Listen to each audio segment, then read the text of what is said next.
Sa aking pamilya, ang aking tatay, si Juan, ay laging may paborito Kumbinsido siya. na ang anak ng dati niyang syota na si Isabel, si Marco, ay isang kaloob ng langit na talento, samantalang ako ay produkto lamang ng isang pagkakamaling lasing. Sa aking unang birthday party, nagpunta pa siya sa punto na itayo ang reputasyon ni Marco sa harap ng lahat ng mga bisita sa pamamagitan ng pagmamaliit at paghamak sa akin.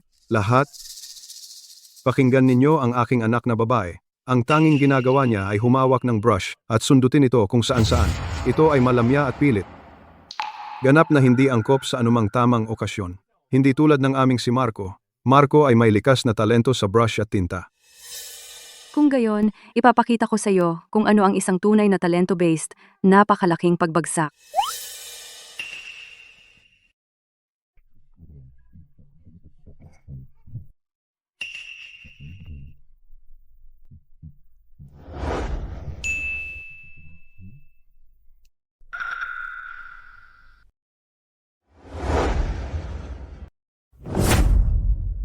Peke yan. Ang aking nanay ay isang hindi kilalang streamer na walang kamalay-malay na punta sa kama ng aking tatay na si Juan. At iyan ang paano ako ipinanganak. Ngunit wala siyang ideya na siya ay natulog kasama isang kilalang pamilya ng sining mula sa lungsod ng Dalampasigan, ang panganay na anak ng pamilya Gu. At ang dati niyang syota, si Isabel, sa parehong oras, ay nabuntis din kay Marco. Pag-aaralan mo ng mabuti ang mga bagay na ito at ang buong pamilya Gu ay magiging iyo sa hinaharap. Tatay? Gusto mo pa bang sumali sa mga kompetisyon? Isang mahirap na bata tulad mo ay karapat-dapat mangarap, manatili ka sa bahay at maglingkod sa aking anak. Palabasin mo ako! Tatay, pumasok ako sa kolehiyo. Sa aking nakaraang buhay, nabuhay akong parang biro, itinulok ko ang aking sarili sa limitasyon. Sinusubukang patunayan ang aking sarili, gamit ang aking talento. Naging lahat ng pagsisikap ko ay naging mga tulay para sa pangunahing tauhan, si Marco. Hindi hanggang ako ay pinatay ni Isabel at Marco na natanto ko ang ating mundo ay talaga isang nobelang pinaiikutan. Si Marco ang pinili. At ako ay isa lamang isang hangal na kanyang fodder na umiiral upang siya ay palakasin.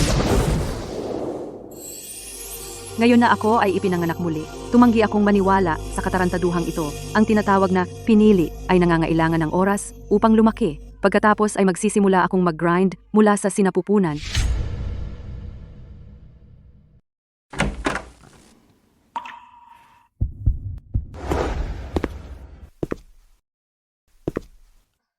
Ginoong Gu. Teka, ang amoy na iyan. Amoy ng premium na pinesuit ink ito. Maaaring Lolo Gu? Sa nakaraan kong buhay, para lang mapansin ng tatay ko na sobrang biased, hindi makapaniwala, inaamoy ko ang bawat ink stick sa kanyang pag-aaralan. Tinikman ko pa. Ang kay Lolo Gu lang na pribadong itinatago ang green marrow na tinta mula kay Litingwe ng Southern Tang ay may kakaibang amoy na tumatagos sa buto. Ginoong Gu, patawarin mo siya. Si Elena talagang gusto yata ang amoy sa iyo. Oo, gusto niya ang amoy ng tinta sa matandang ito? Oo, kita mo, napaka-behave na niya dahil nandito ka. Nanay, mali ka. Hindi siya. Ang tinta sa kanya.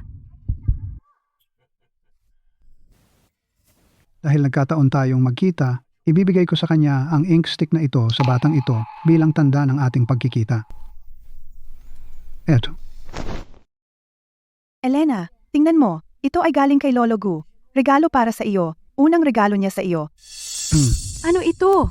Amoy mura. Pabrikang pabango. Binibigyan ako ng mumurahing ink stick para sa estudyante? Ako? Ang kinabukasan ng pamilya Gu? Wala sa tamang isip. nako,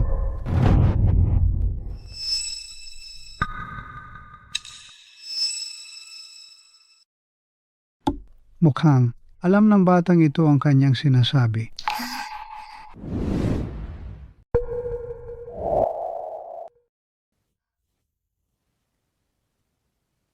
Elena. Ah, Salamat, Ginoong Gu. Si Elena ay tila interesado sa inkstick na ito. Nakakatuwa.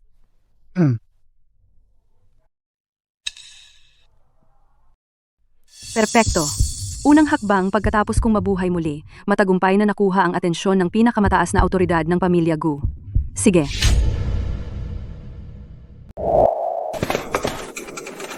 Juan. Isabel, ayos lang. Juan.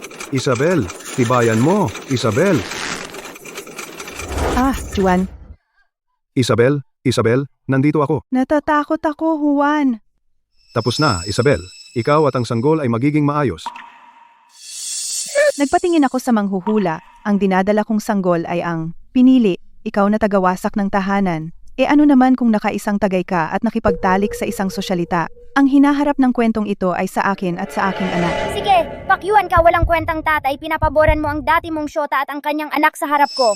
Hintayin mo lang, maghihiganti ako para sa nanay ko. Isabel, Isabel, ayos lang. Isabel. Huwag kang kabahan. Magpahinga ka lang. Magsisimula na tayo.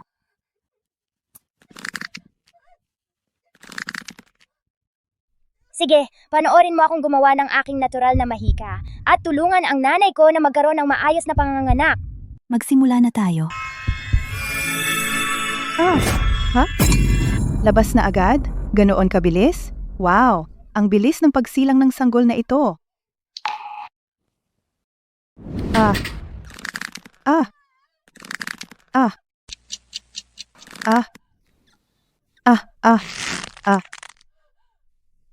Hindi maganda. Ang ina ay nagdurugo. Mabilis na bumababa ang tibok ng puso ng sanggol. Mahinahon sa kanya.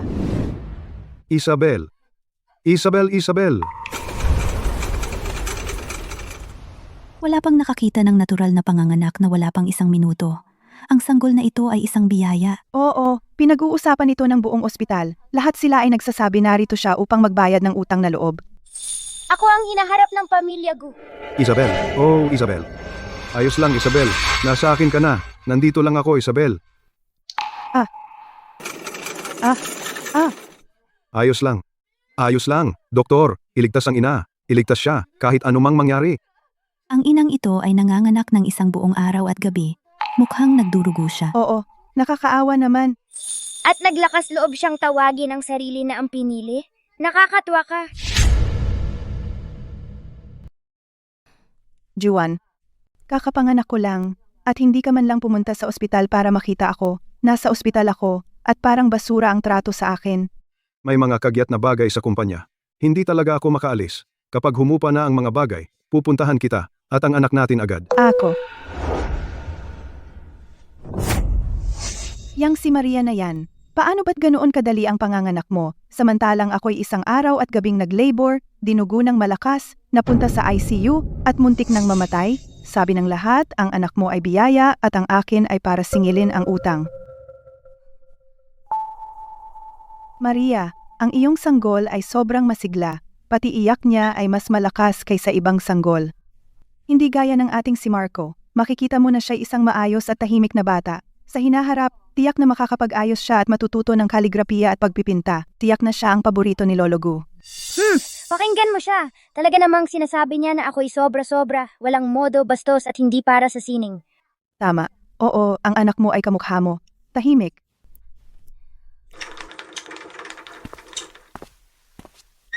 Nandito si Lolo Gu. Isabel, nandito ako para makita ang panganay kong apo.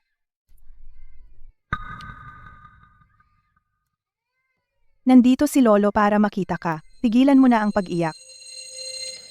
Sinta, tigilan mo na ang pag-iyak. Ano ba itong iyak na ito? Tigil ang pag-iyak.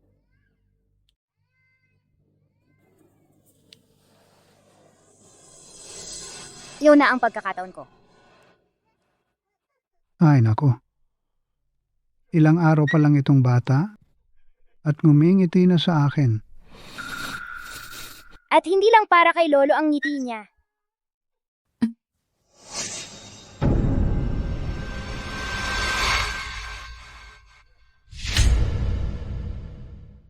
Ang batang ito ay sobrang lakas. Hahaha. Halika, ang brush. Halika, halika. Munting bata, gusto mo ito? Ito ang aking sandata. Ang aking pinakamagandang pagkakataon para manalo kay Lolo Gu at ang aking pinakamalaking tsansa.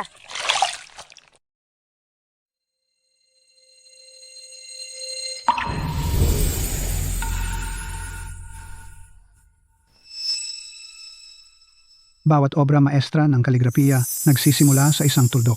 Ang tuldok na ito nagtatago ng dulo ng brush. Isang sinadyang paghinto ng brush. Ibinabalik ang dulo ng brush. Lakas na tumatagos sa papel. Teka, hindi. Lakas na kaya maglipat ng mga bundok. Ha ha ha ha. Magaling. Halika rito. Hayaan mong buhatin ka ni Lolo. Halika.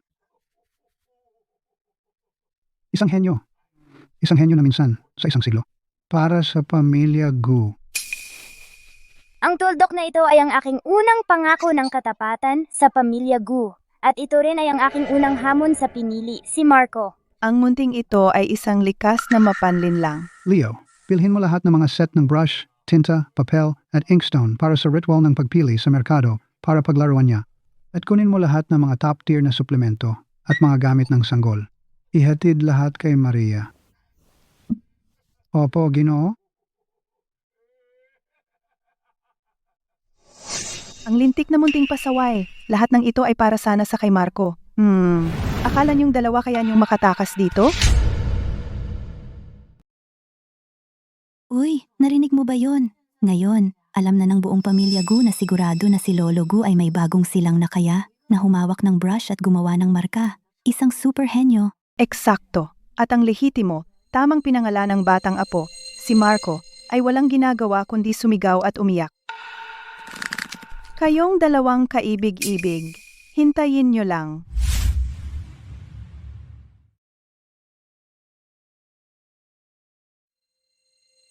Nandito na siya. May dala siyang mangkok ng nakakalasong sabaw at palapit siya.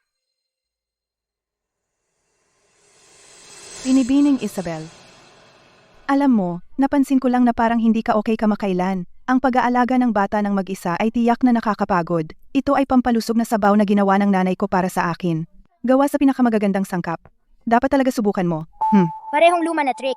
Sa dati kong buhay, pagkatapos uminom ni nanay ng tinatawag mong pampalusog na sabaw at pinalusog ako, ito ay naging dahilan. Mula sa murang edad, na dumanas ako ng pinsala sa nerbiyos. Naging mabagal ako at mapurol. Ay, Binibining Isabel, sobra naman kayo. Maraming salamat. Nanay, Napakadali mo pa ring lokohin. Kung may magpakita sa'yo ng kaunting kabaitan, agad mong iniisip na taos puso sila. Hindi pwede. Kailangan kong balaan sila.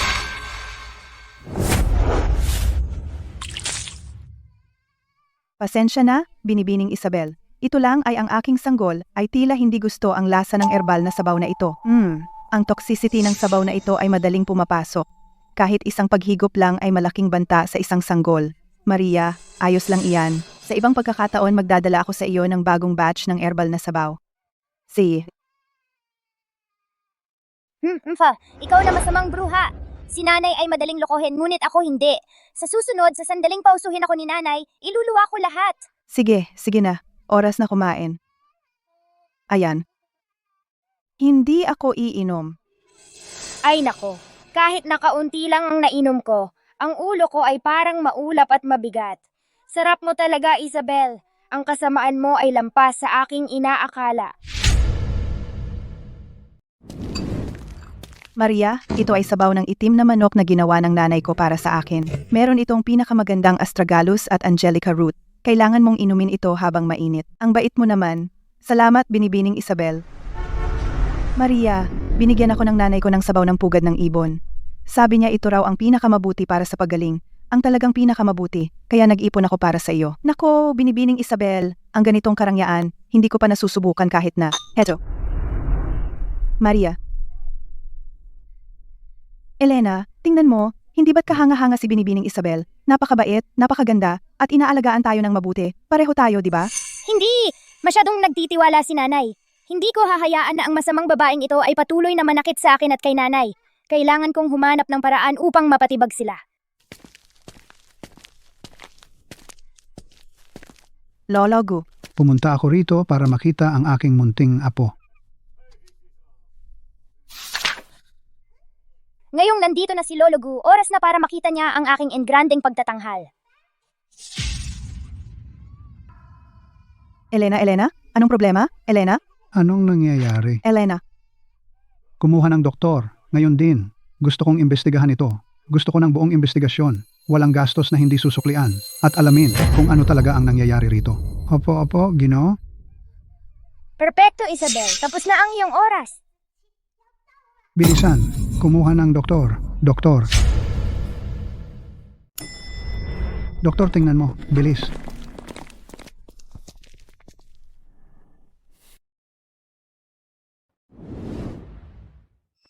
Ipatest ito. Ngayon, Doktor, Ginoong Gu, lahat ng vital signs ng bagong silang ay nasa normal na saklaw. Ito ay mukhang isang tipikal na kaso ng isang bagong silang na nasasakal sa gatas. Inirerekomenda ko na subaybayan na lang natin ang mga bagay. Oh, aking mahal, lumapit kay Lolo. Tama iyan, Lolo Gu. Hindi na kailangang mag-alala ng sobra. Ang katawan ng bata ay marupok. Ang mga bagay na ito ay nangyayari lang minsan. Siguro dahil si Maria ay hindi naging maingat at kumain ng bagay na hindi dapat na napunta sa kanyang gatas. Kaya ang munting bata ay nasusuka. Ha! Ang tuso! Magbabato ka lang ng walang ingat na pahayag at ililipat ang lahat ng sisi sa aking ina. Hindi ko ginawa iyon. Ang kinakain ko ay lubusang malusog. Paano ko magagawa? Ngayon, Maria, huwag kang magalit.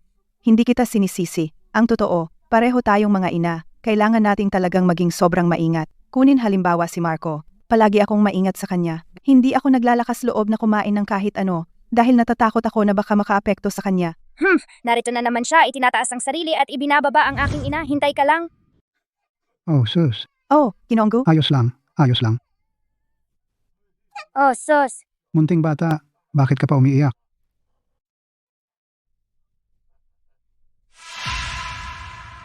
Ang kulay at amoy ng mantsa ng gatas na ito, hindi maloloko ang isang matandang tulad ko. Dalhin ito para sa pagsusuri. At isa pa, ang tinatawag na masustansyang sabaw na pinadadala ni Isabel kay Maria araw-araw. Kunin ang nalalabi mula rito at ipasuri iyon din. Oo, Lolo, ano ang ipinahihiwatig mo? Si Binibining Maria at ako. Ang nasa isip ko lang ay ang kanyang kapakanan. kung ang iyong loob ay nasa tamang lugar, makikita natin pagbalik ng resulta.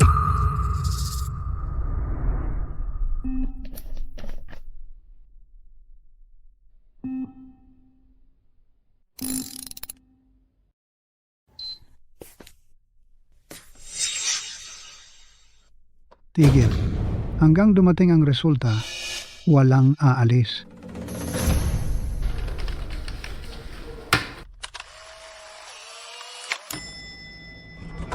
Ginoong Gu, labas na ang ulat. Sa suka ni Munting Elena at sa gatas ng ina ni Binibining Maria, natukoy namin mga bakas ng sangkap na pumipigil sa neurolohikal na pag-unlad ng sanggol, mga sangkap na pampakalma. Ang pinagmulan ng mga droga ay nakumpirma bilang nalalabi mula sa herbal na sabaw na inihahatid araw-araw ni Binibining Isabel.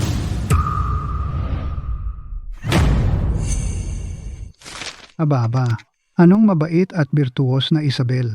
Ang sama mo. Paano mo nagawang gumamit ng ganitong karumal-dumal na paraan upang saktan ang lahi ng pamilya Gu? Lolo Gu, hindi ganyan. Ako at si Binibining Maria, palagi ko siyang itinuturing parang sarili kong kapatid. Paano ko sasaktan ang kanyang anak? Bukod pa riyan. Noong binigyan ko si Binibining Maria ng mga herbal na sabaw, uminom din ako noon, May. Taong nagsisikap na. Ipitin ako! Binibining Isabel, ang mga suplemento na binigay mo sa akin noon, yung mga iniinom ko, simula noong uminom ako ng mga iyan, ang kalusugan ng munting si Elena ay nagsimulang bumaba, pero wala akong naisip na masama. Akala ko lang ito ay normal na reaksyon sa kanyang pagkasakal sa gatas. Hindi ko naisip na, ikaw pala, sinubukan mong saktan ang aking si Elena. Hindi, Binibining Maria, mali ang intindi mo. Uminom din ako ng mga sabaw na iyan, hindi ba? Lolo Gu, nakikiusap ako na makita mo ang katotohanan. Ang aking si Marco ay lumaki sa aking gatas ng ina. Paano ko gagawin iyon sa kanya? Ito ay tiyak na isang hindi pagkakaunawaan. Hindi pagkakaunawaan? May mga saksi at ebidensya kami at naglakas loob ka pang magsinungaling nang walang hiya, mga bantay. Dalhin ang babaeng ito at ang maliit na iyon at itapon sila mula rito agad-agad. Simula ngayon, sila ay hindi na dapat tumapak sa anumang ari-arian sa ilalim ng pangalan ng pamilya Gu. Huwag! Lolo Gu, nakikiusap ako sa iyo para kay Juan sa pagbibigay sa pamilya Gu ng isang apo na lalaki. Alam ko na mali ako, totoo. Hindi na ako maglalakas loob na gawin ito muli. Sumusumpa ako. Juan! Paano mo nagawang banggitin si Juan? Dahil siya ay nagpalampas ng sobra sa iyo, kaya ka naging ganito kahalip. Kalad ka rin siya, palabas. Wag! Bitawan mo ako! Hindi mo ito magagawa sa akin.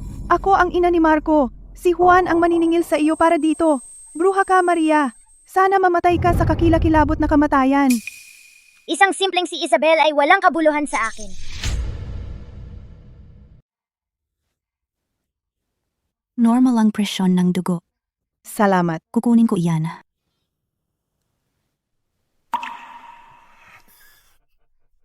Kinoonggu. Kinoonggu. Ay, nako, aking matamis na apo.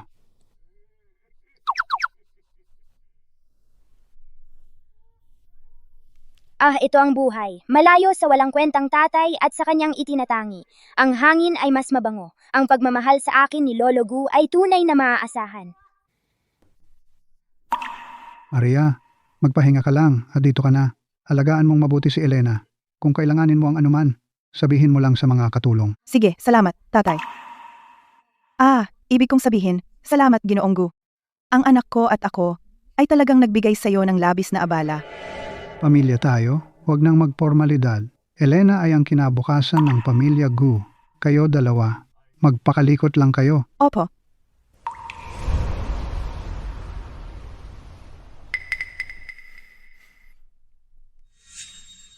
Tatay, hindi mo ba pwedeng bigyan si Isabel ng isa pang pagkakataon? Babae lang siya. Hindi madali ang magpalaki ng bata ng mag-isa. May tao sigurong nagsamantala sa kanya. Tatay, ito ay isang sandaling pagkakamali lamang. Isang simpleng pagkakamali. Gumamit siya ng neurotoxic na gamot para dahan-dahang lasonin ang angkan ng pamilya Gu at tinatawag mo iyon na simpleng pagkakamali. Pero tatay, paano kung may tao sa ating sariling pamilya, gaya ng isa sa mga katulong na gumawa ng kahina-hinala o sinuhulan para isangkot siya? Manahimik ka, Juan. Binulag ka ng kasakiman. Ang ebidensya ay naroroon at gumagawa ka pa rin ng dahilan para sa kanya. Tatay, pero, Marco, siya ay iyong sariling apo. Aking sariling apo? Ang magkaroon ng isang mabagsik at malupit na ina tulad niyan. Ang isang apo na ganyan ay hindi tinatanggap sa pamilya Gu. Lumabas ka. Kung maglakas loob kang mamagitan para sa babaeng iyon muli, huwag mong sisihin ako sa pagpapatupad ng disiplina ng pamilya. Lumabas.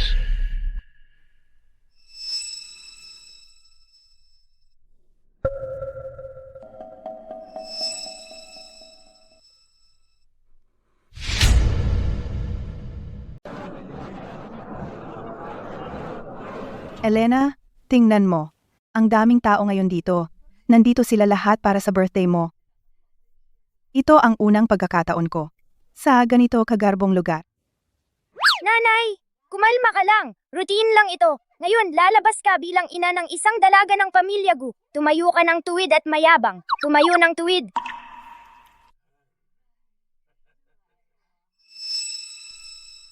Salamat sa inyong paghihintay, lahat.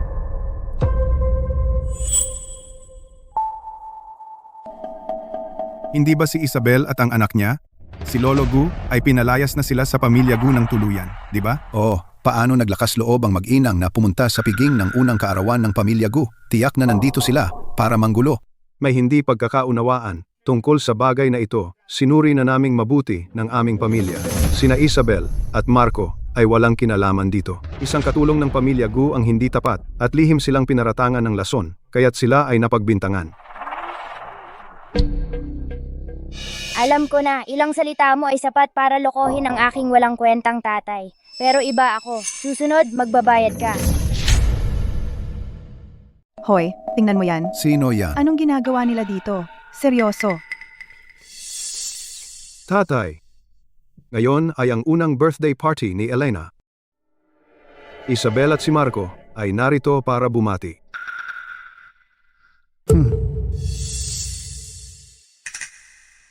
Mukhang ang walang kwenta kong tatay ay determinado na kumampi kay Isabel at sa kanyang anak, kahit na nangangahulugan ito ng pagsalungat kay Lolo Gu. Para lang ipahayag sa harap ng lahat kung sino talaga ang paborito niya. Sige, dahil nagpakita ka, naghahanap ng gulo, ngayon sasabayan kita. Ay naku, tingnan mo ang ating munting Elena. Isa pa lang siya, pero ang liwanag ng mga mata niya, mukha siyang matalino at mabilis. Tama ka dyan. Nabalitaan ko si Elena. Mahilig na siya sa brush at tinta mula pa noong sanggol siya. Ang paraan ng paghawak niya ng brush, alam mo, taglay niya ang tindig mismo ni Lolo Gu. Binibining Maria, talagang binigyan mo kami ng isang magaling na anak. Nagdadala siya ng karangalan sa ating pamilya Gu. Tama. Salamat sa inyong magagandang salita. Si Elena ay napakabata pa dahil lahat ito sa paggabay ni Lolo Gu. Juan, mukhang nagugustuhan ng lahat si Elena. Tungkol naman kay Marco. Oh, ang bait na bata.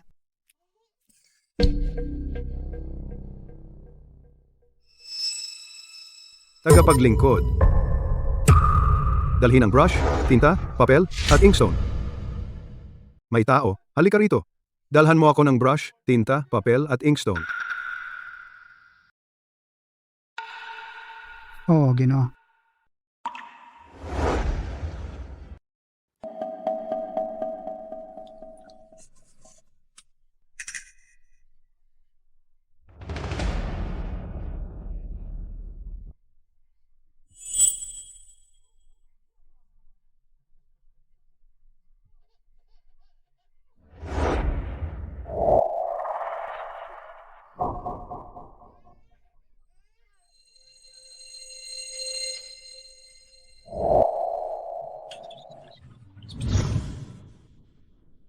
Lahat tingnan ninyo.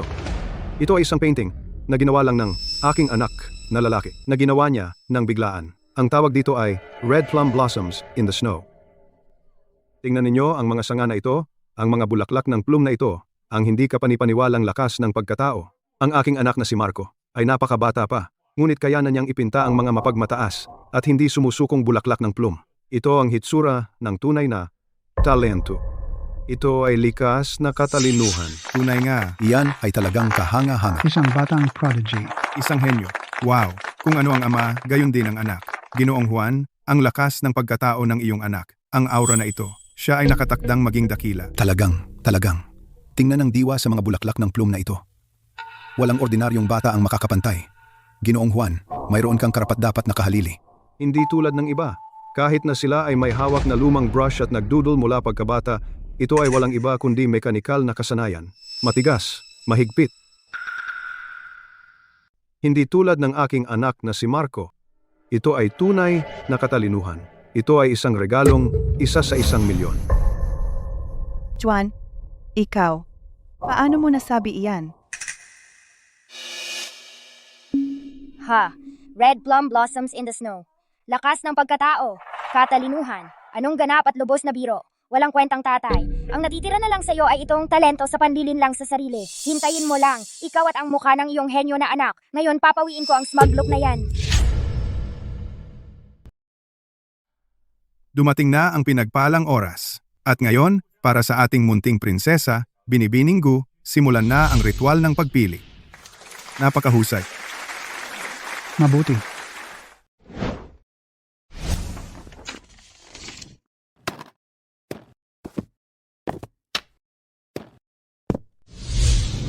Sige, simulan na natin.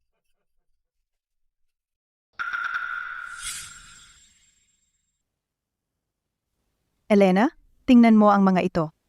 Sige, aking mahal, pumili ka ng paborito mo.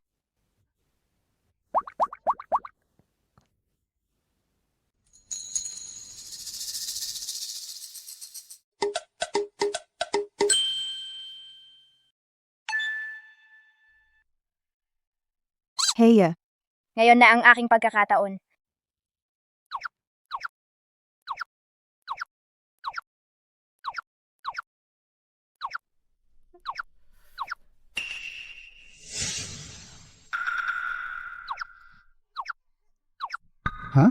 Saan siya gumagapang? Hindi niya pinupuntahan ang mga gamit. Papunta siya kay Lolo Gu.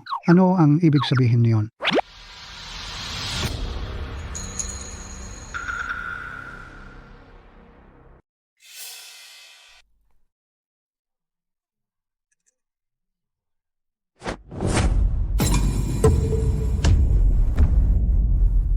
Becky ito. ano? Ano ang sinasabi niya? Peke ito.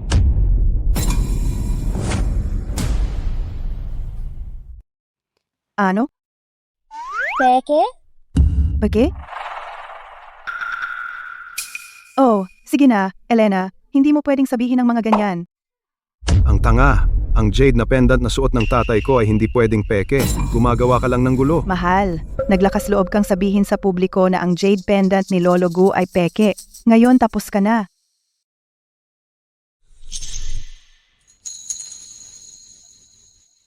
Magaling. Ang galing talaga ng matalino at kahanga-hangang bata. Ang talas ng mata. Halika rito. Hayaang yakapin ka ni Lolo. Isang taong gulang pa lang at sa isang sulyap ay alam mo na ang pirasong ito ng Jade na Han Dynasty na suot ko ay isang dekalidad na replika. Replika pala talaga. Ang kahanga-hangang mata. Ikaw ay 10 beses na mas magaling kaysa sa walang kwentang tatay mo, ha ha ha. Lahat, nakita ninyo lahat. Ang apo kong si Marco, ang kanyang maliliit na laro ay parang laro lang ng bata na biro. Hindi bagay sa tamang entablado. Ngunit itong apo ko, sa isang taong gulang, marunong nang mag-appraise ng antigo. Siya ay may mas malalim na talento sa sining. Ito ang tunay na diwa ng aming pamilya Gu na siglo gulang na pamana. Diyos ko, nakilala ang Pekeng Jade sa isang taong gulang. Iyan ay isang tunay na walang kaparis na henyo. Talagang hindi ka panipaniwala. Ang pamilya Gu ay nagkaroon ng isang super henyo sa pagtatasa. Tunay nga. Sa aking nakaraang buhay, ikaw at ang iyong anak, dinurog ako ng inyong talento. Sa pagkakataong ito, gagamitin ko ang aking talento upang maghatid ng matinding pagbagsak. Pagpipinta? Pasensya, diretso ako sa pagtatasa ng antigo. Ito ay tungkol sa mas malaking larawan. Nakuha mo? Halika rito, Elena. Tingnan mo ang mga pattern ng lamat sa tangsangkay na ito. Napaka-natural na malalim. Manipis na parang pakpak ng sikada. Ito ang tanda ng panahon. Ito ay isang espiritual na katangian na hindi kayang makuha ng kahit anong replika. Tugma ito sa pamantayang piraso mula sa katalogo ng museo na nakita ko sa dati kong buhay. At ang mga lamat sa mas maluwag na bahagi ng katawan ay mas pinupa. Haha. Elena, ngayon, tingnan mo ang glaze sa porselana ng song na ito. Mainit at makinis na parang jade. Itaas mo ito sa liwanag. Nakikita mo ang mga bula sa ilalim ng glaze? Iba-iba ang laki at natural na naipamahagi. Iyan ang tanda ng isang lumang hurno. Eksakto. Malayo ito sa mga panibagong replika na matigas, artipisyal na pinatanda gamit ang chemical. Walang pagkukumpara. Hahaha. Elena, tingnan mo ang kaligrafiya ng Ming Dynasty na ito. Ang brushwork, ang pag-angat, pag-ikot, ang lakas na tumatagos sa papel. Tingnan mo ang pagbabalik ng dulo ng brush, ang sinadyang paghinto.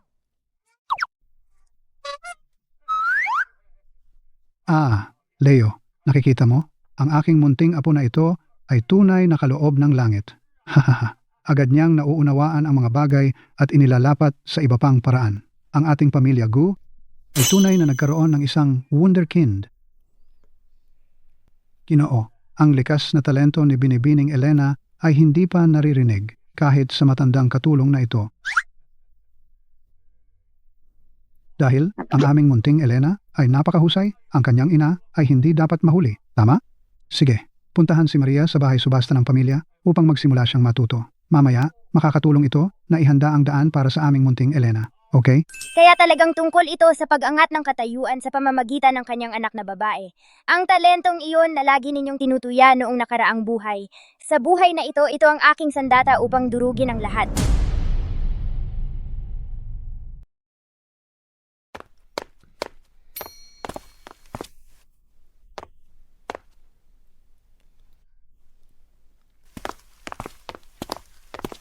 Ginoong Santos. Ito si Binibining Maria, ang intern na inirekomenda ni Ginoong Juan. Binibining Maria, ito si Ginoong Santos, ang ating punong tagasuri sa bahay subasta. Ginoong Santos, siya ang magtuturo sa iyo mula ngayon. Magandang araw, Ginoong Santos. Ako si Maria. Umaasa akong matuto mula sa inyo. Wala pa akong alam ngayon, ngunit nangangako akong mag-aaral ng mabuti. Dahil nandito ka na, magsimula ka sa simula. Salamat, Ginoong Santos. Mag-aaral akong mabuti at hindi ko kayo bibiguin ni Ginoong Juan.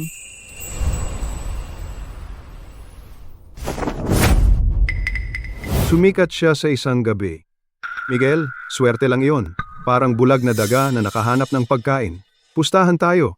si Maria ay kasabwat niya para gawin akong katawa-tawa sa piging ng unang kaarawan.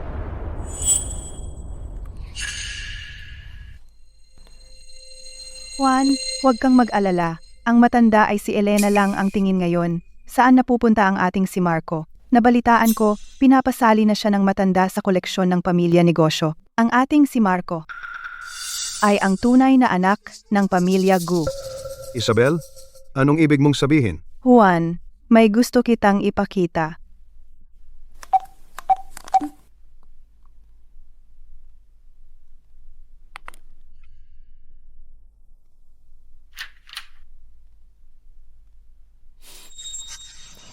Ang silid sa hotel na tinuluyan ko ay silid 8613. Alam ko na. Gagawin ng babaeng iyon ang lahat para umakyat sa lipunan. Nagpanggap pa siya ang aksidenteng pumasok sa kwarto ko noong gabing iyon. Juan, hindi ko nakayanan na nakakubli ka sa kadiliman. Isabel, huwag kang mag-alala. Ang anak ko ang tunay na tagapagmana ng pamilya Gu. Ibabalik natin siya sa lumang mansyon na may malaking pagtanggap. Ang pangalan ni Marco ay dapat ilagay sa rehistro ng pamilya. Mienting. Ipakalat mo na ang munting iyon ay anak sa labas.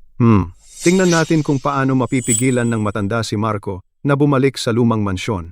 Oo. Juan,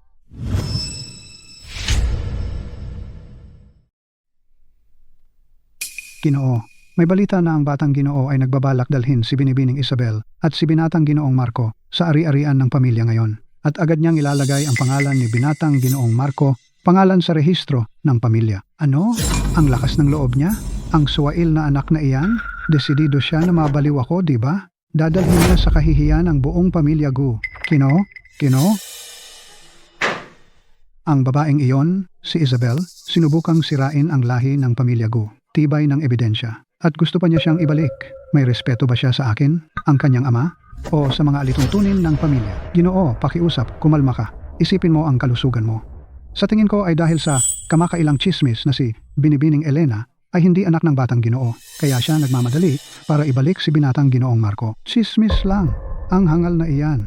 Lalaki na siya. At naniniwala siya sa lahat ng sinasabi. Para na siyang hayop na nasulok. Ang walang kwentang tatay gagawin ang lahat ngayon para pilitin si Isabel at ang kanyang anak bumalik sa pamilya para ipaglaban ang katayuan at kayamanan. Hindi na ako makapaghintay. Kailangan kong patunayan kung sino ako sa pinaka hindi maikakaila na paraan, minsan at para sa lahat.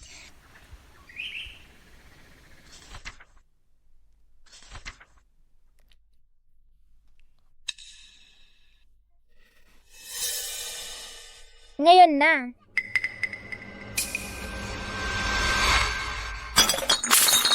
Ikaw.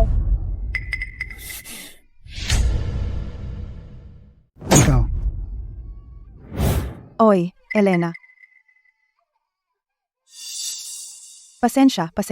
Juan, si Elena ay bata pa. Hindi niya alam ang tama. Hayaan mo akong linisin iyan para sa iyo. Tama na. Malamya ka. Ano bang kaya mong gawin? Nanay, maghanap ka ng paraan para makakuha ng ilang hibla ng buhok ni tatay. Kung magiging isang dalaga ng pamilya Gu ngayon, depende sa'yo. Nanay, Pasensya.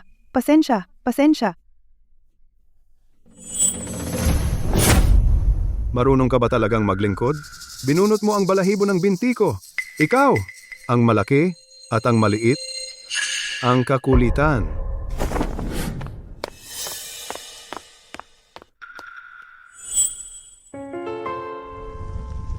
aray, ha.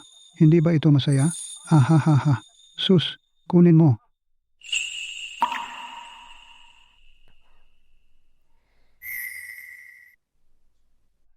Aray. Wow, ang lakas. Ha.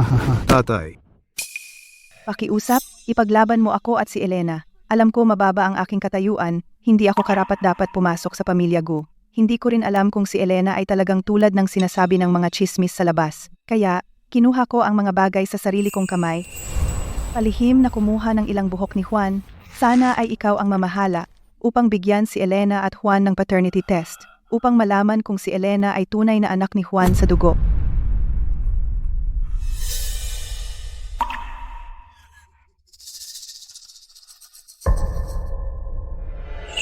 Perpekto! Ang hangal na ina ko, umurong para sumulong, na may luha at hikbi, naghahanap ng katotohanan. Ang pagkakaroon kay Lolo Gu na personal na mag-utos ng DNA test, sino ang maglalakas loob na tumutol?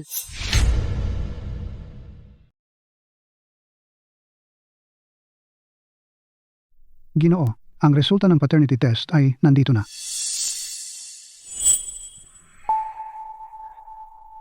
Hamp, sa lalong madaling panahon, ang aking anak na si Marco ay makakapasok ng lehitimo sa rehistro ng pamilya Gu.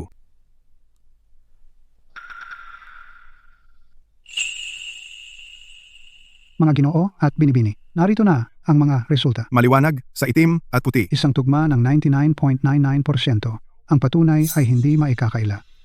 Elena ay tunay na dugo ng pamilya Gu. Siya ay kay Juan, sariling dugo't laman. Imposible. Ang babaeng iyon mula sa gabing iyon. Siya ba talaga iyon? At ang video ni Isabel na ipinakita sa akin dati, puro ba ito edit at peke? Buksan ang bulwagan ng mga ninuno. Isulat ang pangalan ni Elena sa rehistro ng pamilya Gu opisyal. Mula sa araw na ito, siya ay magiging sa pamilya Gu natin lehitimong panganay na apo.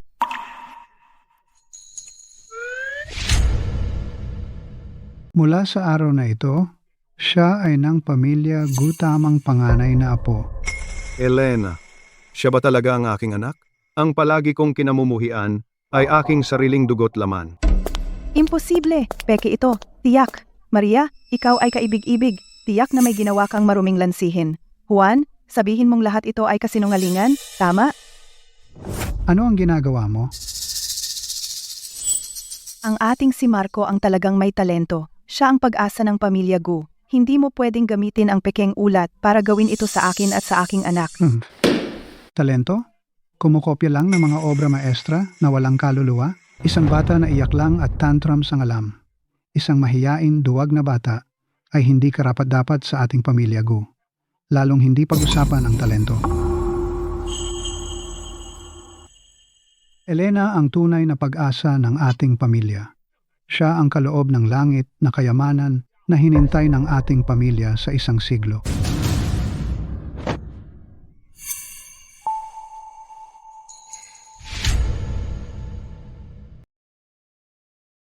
Mga ninuno ng pamilya Gu, dinggin ninyo ang aking dalangin.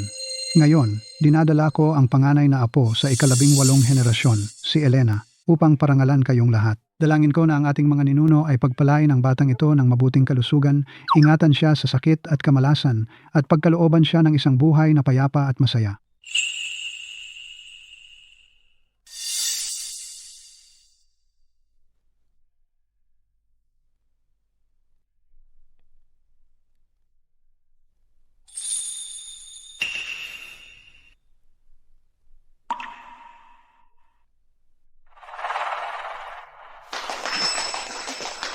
Halika Elena, magsilbi ng tsaa sa mga nakatatanda.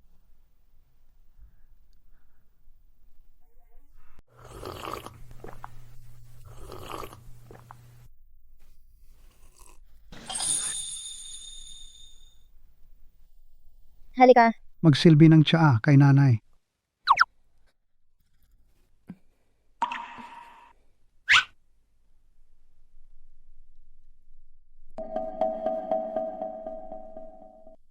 Halika. Magsilbi ng tsaa kay tatay. Tatay.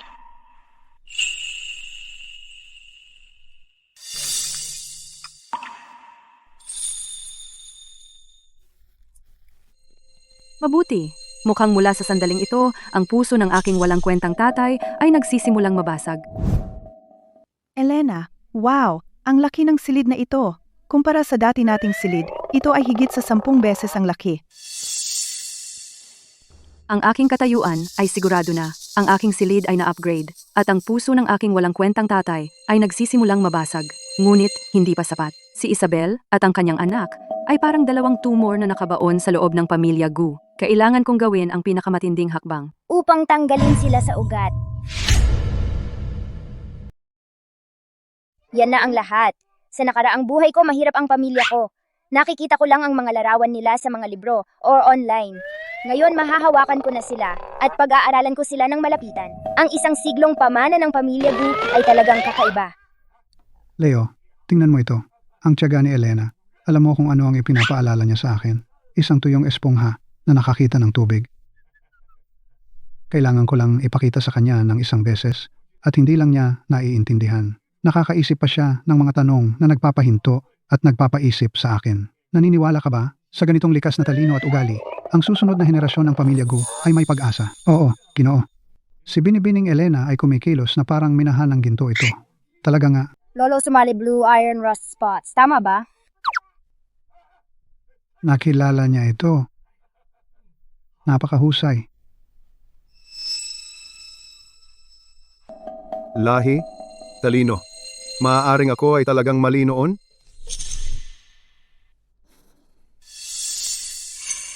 Mukhang ang puso ng walang kwentang tatay na napakalayo sa tamang landas ay nagsisimula ng bumalik. Mabuti, Pero ito ay unang hakbang pa lang.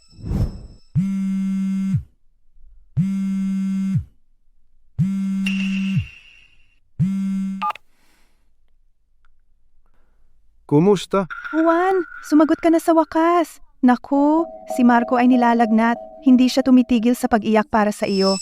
Pakiusap, pwede ka bang pumunta sa amin? Sandali lang, at ang gastusin sa pamumuhay. Kung may sakit siya, dalhin mo siya sa doktor. Ano ang inaasahan mong gawin ko tungkol dito? Sinabi ko na sa iyo, masyado akong abala kamakailan. Maraming nangyayari sa kumpanya at sa matanda.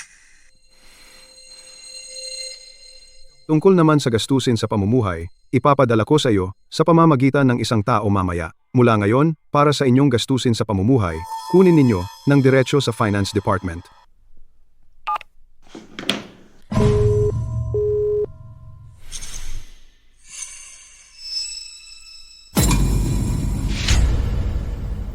Lahat, tingnan ninyo.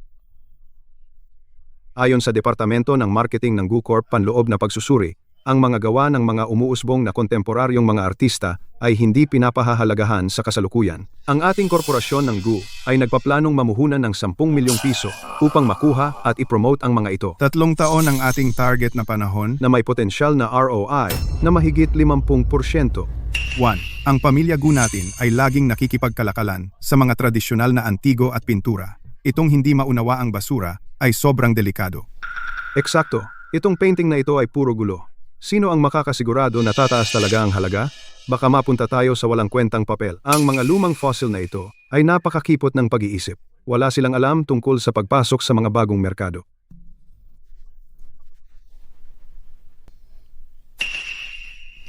Nandito na si Lolo Gu.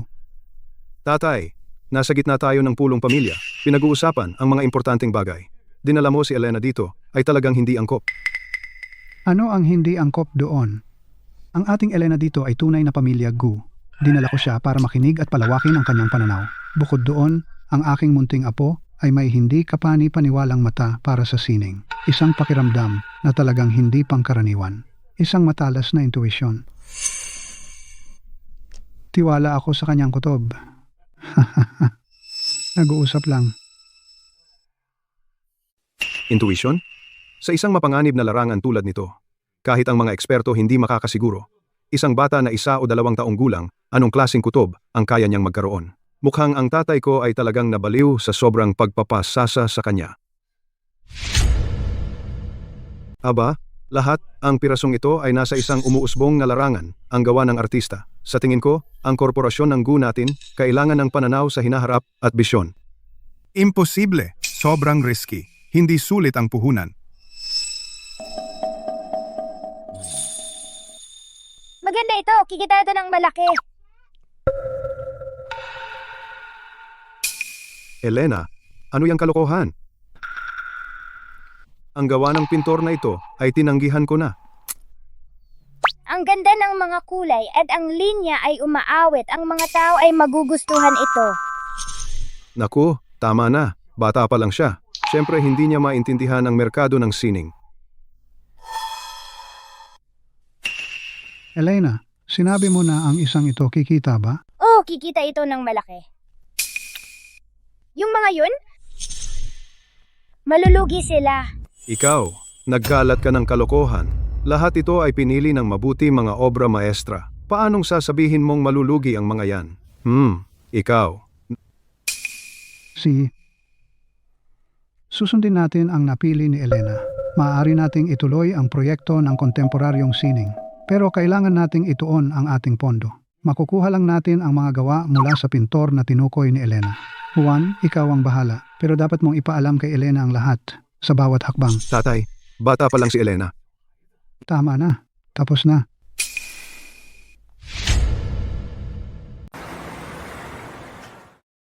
Ginoong Juan.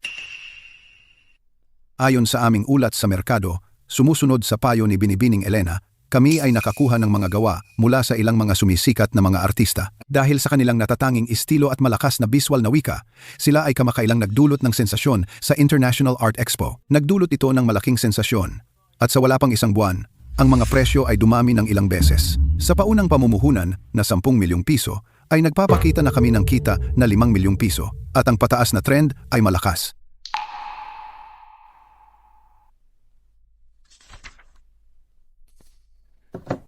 Ito ay parehong maganda at kumikita.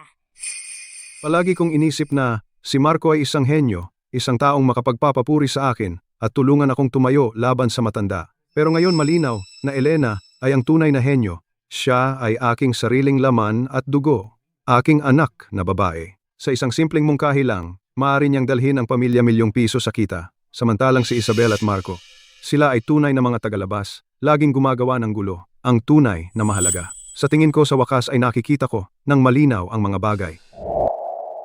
Ginoo? Ito ang pinakabagong mga numero. Mabuti. Napakabuti. Alam ko na. Alam ko na ang aking munting apo ay may napakamatulis at natatanging paningin para sa komersyal na likhang sining. Siya talaga ay may mata para dito.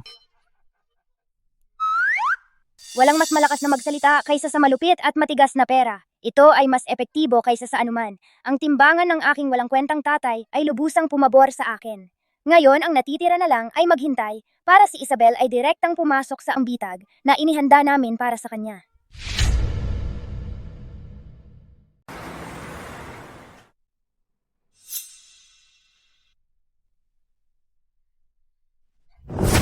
Maria, Elena, kayong dalawang kaibig-ibig talaga ninyo. Akong itinulak sa bingit.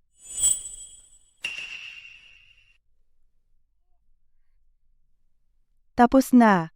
Umaasa sa munting talento ni Marco, imposibleng magtagumpay sa pagbabalik dahil hindi ninyo ako iiwanan ng paraan, kaya sabay tayong babagsak. Juan, pinilit mo ako. Oh, Ginoong Pedro? Ako ito, si Isabel. Tungkol sa plano na binanggit mo, yung tungkol sa mga artipaktong na ibalik. Sasali ako. Oo, ipapasok ko si Juan dito. Huwag mong kalimutan ang pangako mo sa akin.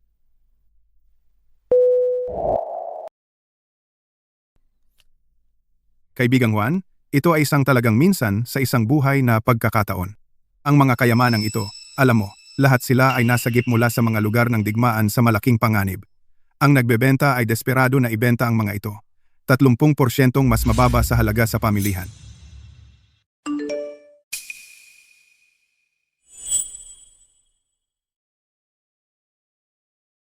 Juan, makinig. Alam kong nagkamali ako. Hindi ako narito upang humingi ng tawad.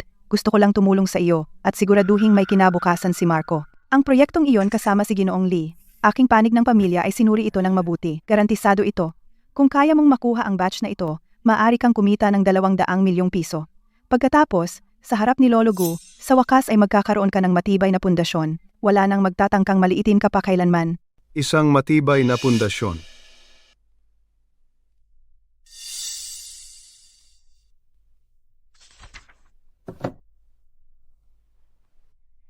Siya. Ang proyekto ni Ginoong Lee, ako, si Juan, ay sasali. Mabuti. Sarap makipag-deal sa iyo. Mga tiyo at mga nakatatanda. Kapag nilagdaan natin ito, ang mga ari-arian ng ating pamilya Gu ay tataas ng di bababa sa doble.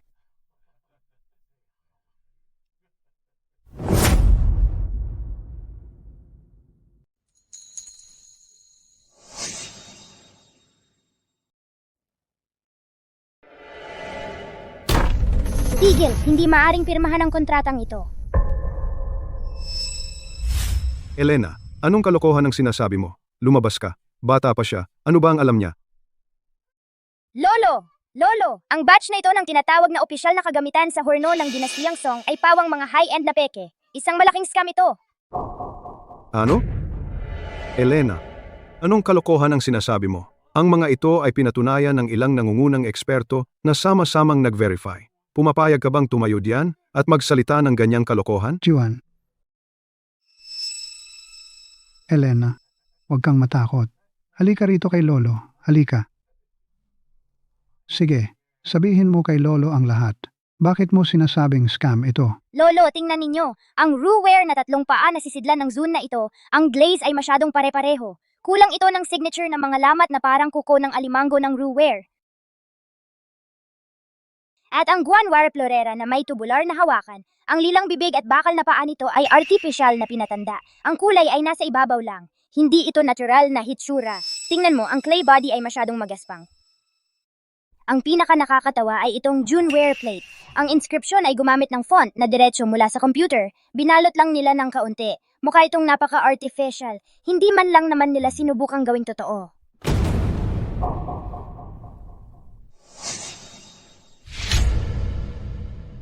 Anong klasing 3 taong gulang ang nagsasalita ng ganyan? Bawat isang pagkakamali, tumama mismo sa masakit. Mas matindi pa iyan kaysa sa eksperto. Nanay.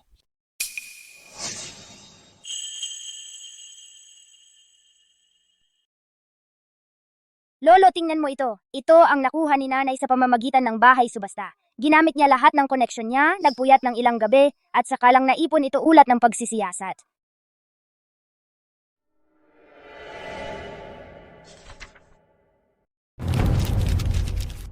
Tatay, huwag kang makinig sa kanya o sa nanay niya. Elena ay 3 pa lang.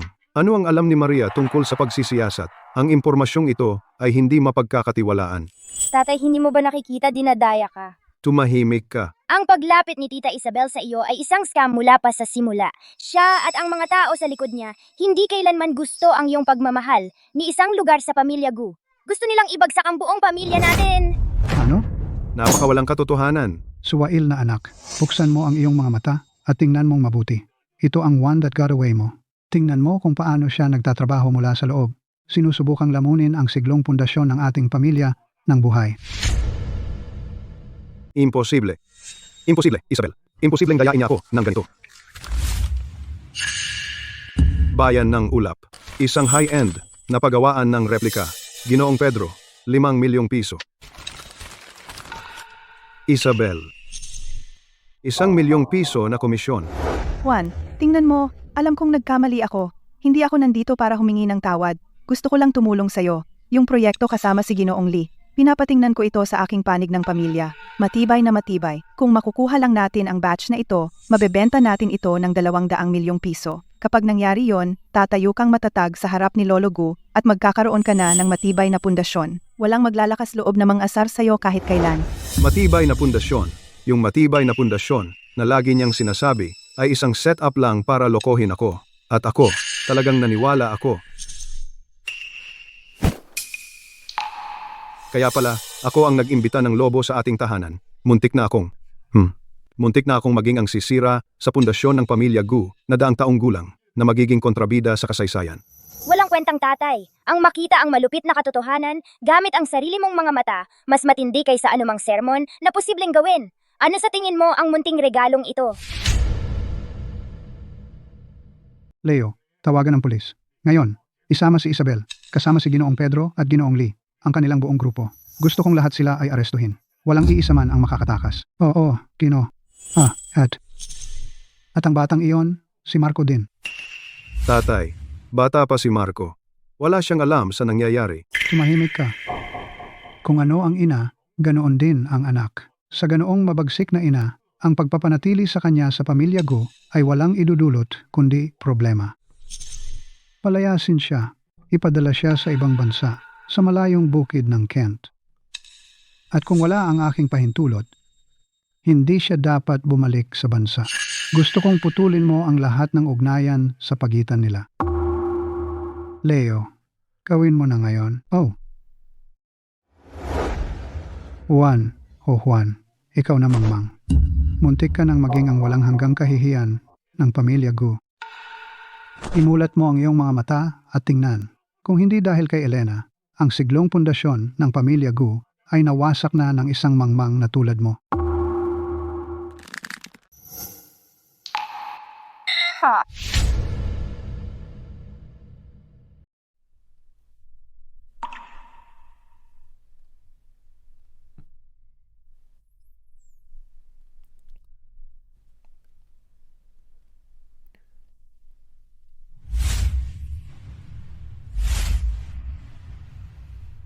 Tatay ay mali. Alam kong mali ako ngayon, talaga. Sa pagkakataong ito, tatay, nanalo ako. Hindi lang ako bumawi. Sa lahat ng nararapat sa akin, ngunit sa aking sariling mga kamay, ako'y mahigpit na humawak sa renda ng aking sariling kapalaran. Salamat, Elena. Salamat sa pagligtas ng aking buhay. At sa pagligtas ng ating pamilya. Pero hindi pa tayo tapos. Oo, naaresto si Isabel pero ang sindikato na kanyang kasama ay malalim ang ugat. Mga ilan lang ang nahuli natin. Mga maliliit na isda. Ang totoong nasa likod ay nasa labas pa.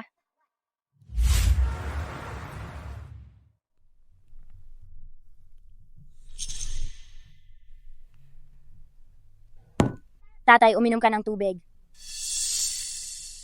Salamat, Elena. Matapos ang matinding dagok na ito, si tatay ay malinaw na nawalan na ng laban, nasira na ang kanyang espiritu. Pero ang pasanin ng pamilya Gu, hindi pwedeng sa balikat ni Lolo lang. Tatay, kailangan kitang magising sa katotohanan.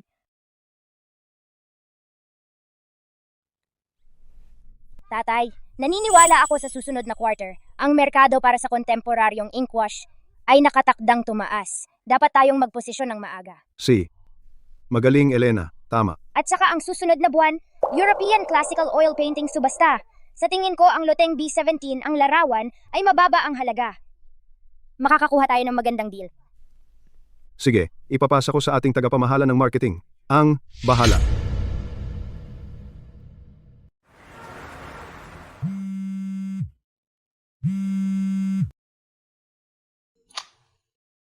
Isa kang henyo, Ginoong Juan. Ang sektor ng kontemporaryong pagpipinta ng tinta at tubig ay tumaas ng husto, gaya ng iyong hinulaan. Pumasok tayo sa simula pa lang at kumita ng mahigit 4 na milyong piso. Ano?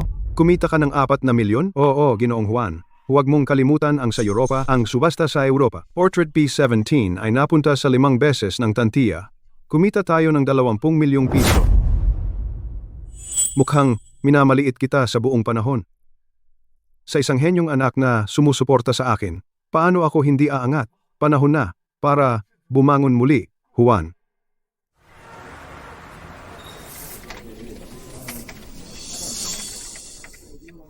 Ang proyektong ito ay sobrang mapanganib. Pinapayuhan ko na huwag mamuhunan. Sa tingin ko dapat subukan muna natin. Malaki ang kita.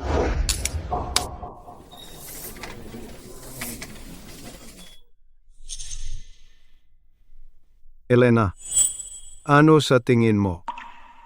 Juan, nababaliw ka ba? Nagtanong sa isang 4 na taong gulang? Ang tagapamahala ng pondong iyon ay pinaghihinalaang nandaya sa pagtatasa noong nakaraang taon. Nasira na ang kanyang kredibilidad kaya hindi tayo maaaring mamuhunan. Tama si Elena. Isara na ang proyektong ito. Ngayon din. Wow, Tumpak si Munting Elena. Talagang hindi ito pwede. Ganun pala. Ang galing ni Elena.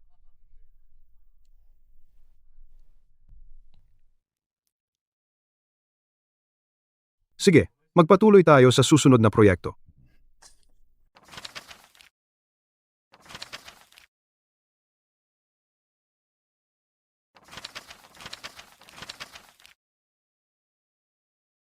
Mukhang maganda ang proyektong ito. Elena? Halika, tingnan mo. Ano sa tingin mo?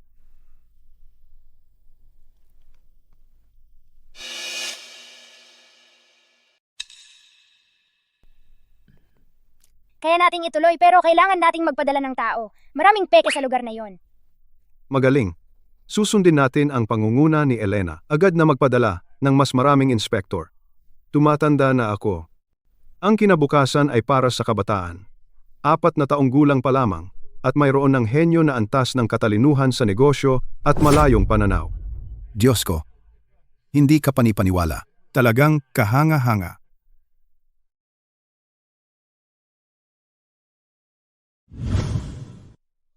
Si tatay ay matatag na ngayon sa aming panig. Susunod, oras na para patuloy na suportahan si nanay.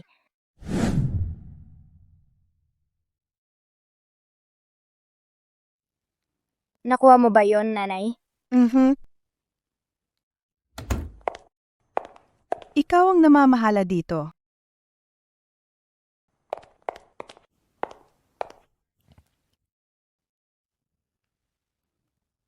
Mga Ginoo at Binibini, pahintulutan ninyo ako na ipakilala ang pirasong ito.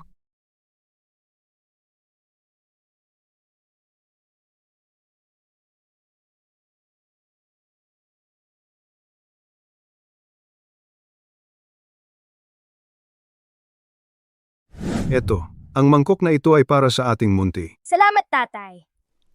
At ang mangkok na ito ay para sa ating bayani. Salamat, mahal ko. Kain na tayo? Siyang pala, mahal ko. May maliit na subasta sa kumpanya ngayon. Hulaan mo, alam mo ang pirasong iyon na walang naniwala, ang Ming at Qing Dynasty Folk Kiln Brush Washer, batay sa mga tampok na sinabi ni Elena na itinuro. Muling ginawa ko ang katalogo at binigyan ito ng tampok na lugar. Bunga nito, nabenta ito agad sa halagang 3 beses ng tinatayang presyo. Iyon mismo, yung may glaze na sinabi mong may abnormal na kintab ng glaze. Oo, iyon nga. Napakaraming dalubhasang manggagawa noon nagkamali. Akala nila masyadong bago ang itsura. Ngunit pagkatapos, isang kolektor mula sa katimugang dagat nakita ito agad. Sinabi niya, mahal niya ang mga piraso na. Napakahusay na napanatili na may malinaw na palatandaan ng pagtanda. Juan, sabihin mo sa akin, kung hindi dahil sa ating Elena ngayon, siguradong napalampas ko ang ganyang mura. Tama iyan. Ang ating Elena ay ang munting anting-anting ng ating pamilya. At higit pa, siya ang angkla ng pamilya Gu. Kain na tayo. Kain na kayo. Kain na tayo. Ang liwanag sa mga mata ni tatay ay sa wakas ay bumalik na. Ang ating pamilya na 3 sa wakas ay parang isang tunay na pamilya muli. Susunod, oras na para lubusang alisin sina Isabel at Marco.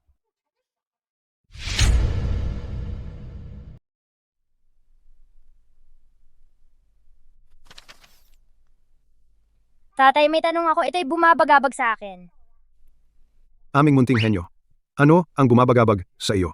Tatay, meron ka ba talagang walang pag-aalinlangan? Tungkol sa anak ni Tita Isabel, si Marco. Siya ba talaga ang iyong sariling dugo? Elena, bakit mo nasabi iyan? Paano iyon magiging peke?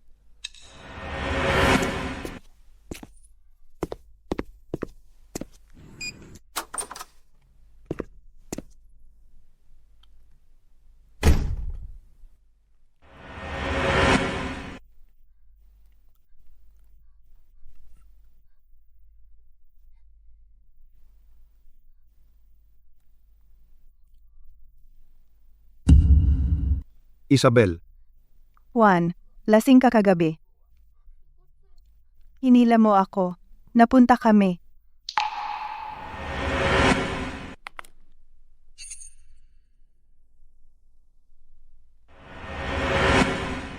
kaya totoo pala ang lahat.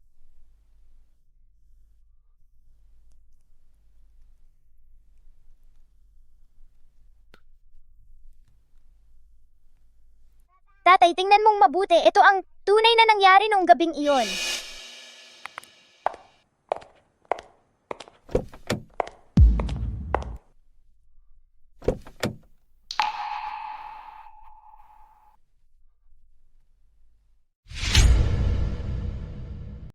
Kaya lahat ng ito, lahat ay gawa ni Isabel.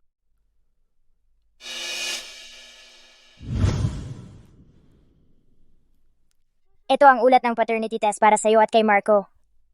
Noong nakaraan, nang si nanay ay nagpupunas ng iyong pantalon, nakakuha siya ng ilang buhok. Pinakuha ko kay nanay ang mga dagdag upang gawing comparison test kay Marco.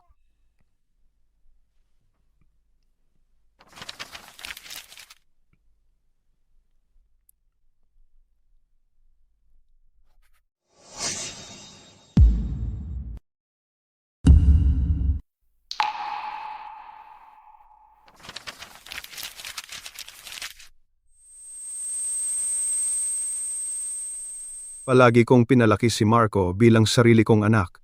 Inilaan ko ang lahat ng aking pag-asa sa kanya. Ngunit ang sarili kong anak na babae, trinato ko siya na parang isang anak sa labas. Minamaliit siya, pinahiya siya, sa bawat pagkakataon. Pasensya na si tatay. Pasensya na. Pasensya na talaga. Pasensya na. Sa'yo at kay nanay.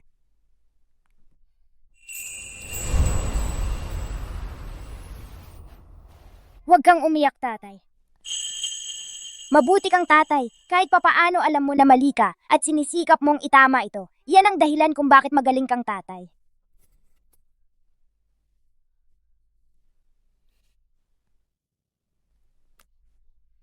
Mali ako. Alam kong mali ako. Mula ngayon, hindi na ako magiging bulag. Defix.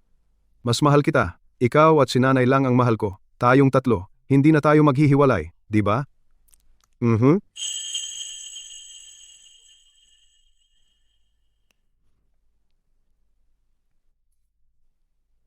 huling bahagi ng sama ng loob, sa wakas ay nawala na. Tatay, maligayang pagbabalik. Maligayang pagbabalik para kay nanay at sa akin.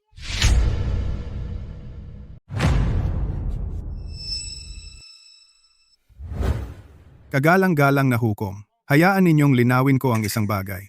Ang puwersang nagtulak sa buong plano ay ang sakim na pagnanasa ni Binibining Isabel sa kayamanan ng pamilya Gu. Siya ang nagplano at nagsagawa ng buong pandaraya laban kay Ginoong Juan. Tungkol naman sa takas, si Ginoong Pedro, ang ginawa lang niya ay magbigay ng isang hindi matatag at hindi kumpletong channel ng pamumuhunan.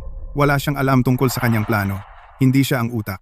Kaya, ang bawat desisyon ay nagmula kay Binibining Isabel at sa kanya lamang. Nagsisinungaling ka. Hindi ganoon iyon. Si Ginoong Pedro ang nalinlang din ako. Sinabi niya sa akin. Sinabi niya na kung ipapasok ko si Ginoong Juan sa bitag, ililigtas niya ako at ang aking anak at hahayaang mabuhay. Kinuha niya ang karamihan ng pera at tumakas. Ako'y nakatanggap lang ng maliit na bahagi. Binibining Isabel, pigilan ninyo ang inyong sarili. Ipinapakita ng ebidensya na si Binibining Isabel ang unang lumapit kay Ginoong Juan. Kayo rin ang patuloy na humimok sa kanya na mamuhunan. At ang $1 milyong na komisyon sa inyong account ang hindi matatawarang patunay. Hindi. Hindi iyan totoo. Pinagbintangan ako. Ako'y isang piyesa lamang sa kanyang laro. Wang Tianhao, anak ka ng, sana mabulok ka sa impyerno. Maniwala kayo sa akin. Hindi talaga ako ang utak. Tahimik.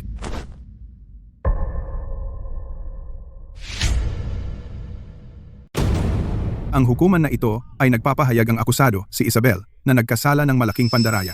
Ang mga katotohanan ay malinaw, ang ebidensya ay hindi maitatanggi. Siya ay hinatulan ng habambuhay na pagkabilanggo na may permanenteng pagkawala ng mga karapatang pampulitika. Hindi. Ako ay naplastikan.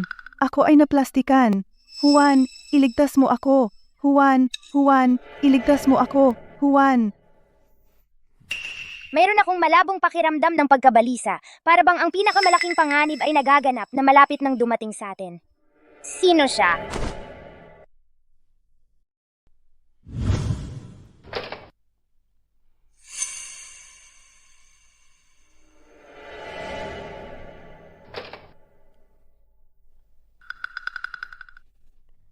Ikaw ay?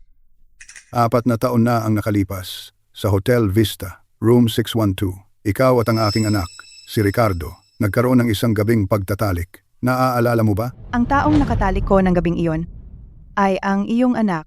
Tama. Ang aking nag-iisang anak ay namatay sa aksidente sa karera sa kalye. Makalipas lamang ang 1 buwan. Sa nakalipas na 4 na taon, ako ay nalulunod sa sakit ng pagkawala ng aking nag-iisang anak. Kamakailan, habang inaayos ang kanyang mga gamit upang itapon, natuklasan ko ang ebidensya ng kanyang isang gabing pagtatalik sa iyo sa Hotel Vista. Pagkatapos noon, nagbuntis ka ng isang lalaki, tama ba?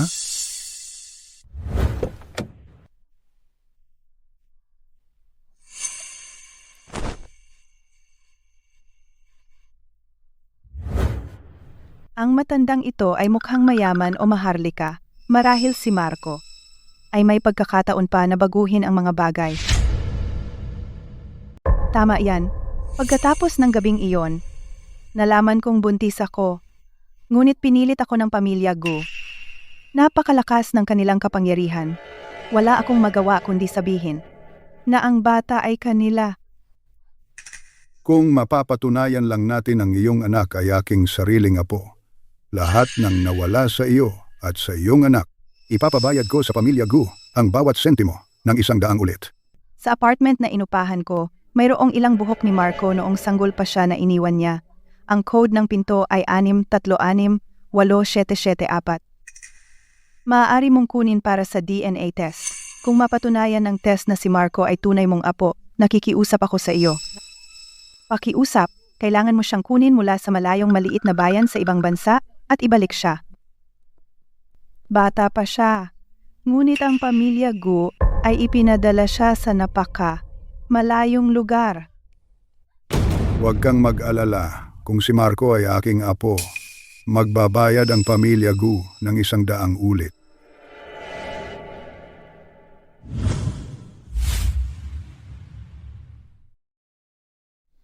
Ginoong Jose, bumalik na ang mga resulta.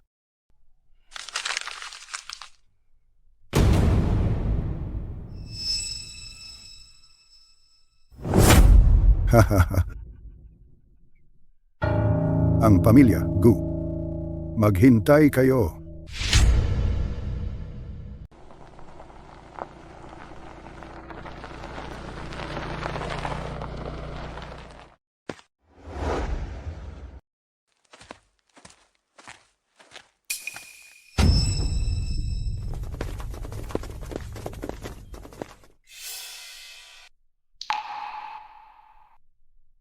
Talaga namang isa siyang tunay na huo, eksaktong kamukha ng aking Ricardo.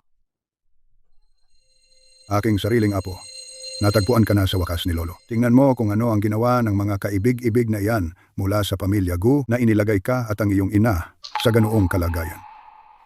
Mang David, ikaw na matandang hangal, ipinadala mo ang ina ng aking apo sa bilangguan at iniwan ang aking angka ng huo sa tiwangwang na lugar na ito upang magdusa. Kayong pamilya Gu, talaga namang kakaiba kayo? Pamilya Gu, maghintay kayo sa mga ginawa ninyo kay Isabel at aking sariling apo, ang kahihiyan at sakit. Ako, si Jose, ay sumusumpa rito at ngayon na babayaran ko kayo ng 100 ulit.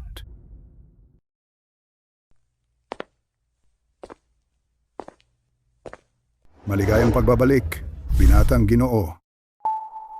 Marco, tingnan mong mabuti. Mula ngayon, ito na ang iyong tahanan. Mula ngayon, hindi mo na kailangang yumuko sa sinuman at hindi ka na matatakot kaninuman. Lolo, talaga? Pwede ba talaga akong gawin ang gusto ko? Ha ha ha, syempre. Kahit ano, suportado ka ni Lolo. Ikaw, halika rito at lumuhod. Punasan ang sapatos ng binatang Ginoo.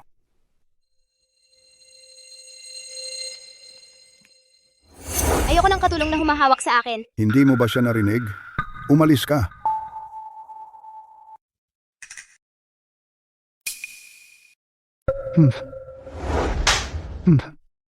Tatay, anong nangyayari? Bakit ka galit na galit? Si Huo Tianba mula sa bilog ng summit, ang ayaw mong makasagutan. Tinatarget niya ang pamilya natin sa bawat negosyo kamakailan. Sa loob lang ng 3 araw, ang aming pagkalugi, parehong hayag at lihim, ay lumampas na sa 20 milyong piso. Ano? 20 milyong piso? Akala ko ang pamilya natin at ang pamilya Huo ay laging nag-iingat ng layo. Bakit niya tayo susugurin ng ganoon kalakas? Bakit? Tingnan mo ng mabuti para sa iyong sarili. Ito ay lahat ng iyong ginawa. Marco, bakit siya napakalapit kay Mang Jose? Hindi na siya Marco ngayon. Si Marco na siya ngayon. Tingnan mo ang mga kulay ng painting na ito at ang mga linya nito. Hindi ba sa tingin mo dapat ganito? Maria. Elena. Maria. May nangyaring masama.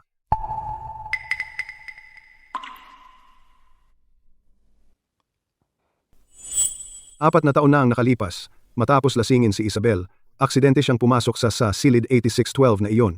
Ang taong nakatira doon ay ang walang batas na tao mula sa bilog ng summit, ang prinsipe ng Corona, Ricardo. Ang mismong 4 na taon na ang nakalipas, na namatay sa aksidente sa karera ng kalsada, ang prinsiping iyon ng bilog ng summit. Tama, siya nga. At higit pa, siya ang nag-iisang anak ni Mang Jose. Kaya, ang anak na dinadala ni Isabel, si Marco ay talagang anak ni Ricardo, sariling apo ni Mang Jose. Eksakto. Ngayon, si Mang Jose ay iniuwi na si Marco sa pamilya Huo. Hindi lang iyon, naghahanda rin siya ng isang malaking piging ng muling pagsasama ng pamilya sa loob lamang ng 3 araw. Inimbitahan niya halos lahat ng lungsod ng dalampasigan at bilog ng summit na mga kilalang tao. Gusto niyang sabihin sa atin, sabihin sa lahat, na ang pamilya Huo ay may bagong tagapagmana. Marahil, ginagawa rin niya ito para sa apo niyang iyon. Naghahanap ng paghihiganti sa ating pamilya Gu. Mang Jose, sa ating nakaraang buhay, bagaman siya rin ay ang mortal na kaaway ng pamilya Gu, namatay siya nang hindi nalalaman na si Marco ay sarili niyang apo. Sino ang mag-aakala na sa buhay na ito sa isang twist ng tadhana natuklasan niya ang katotohanan? Tama nga ang aking kutob. Ang tunay na panganib ay magsisimula na. Ang taong iyon noong una, sa korte, na ibinato lahat ng sisi kay Isabel, ang Ginoong Pedro na iyon, ay sinasabing naglaho na parang bula. Patahimikin ang isang saksi. Ang mga pamamaraan ng matandang iyon na si Jose ay walang awa. Susunod, ang kanyang target ay tiyak na ang ating pamilya Gu. Hindi siya titigil hanggang ang ating pamilya Gu magbabayad ng masakit na halaga dahil sa kanyang mapaghiganti na ugali. Hindi niya ito pakakawalan. Mabuti, pagkatapos haharapin natin ang matanda at ang bata ng sabay.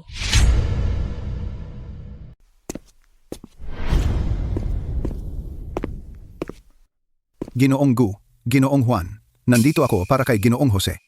Para maghatid ng imbitasyon.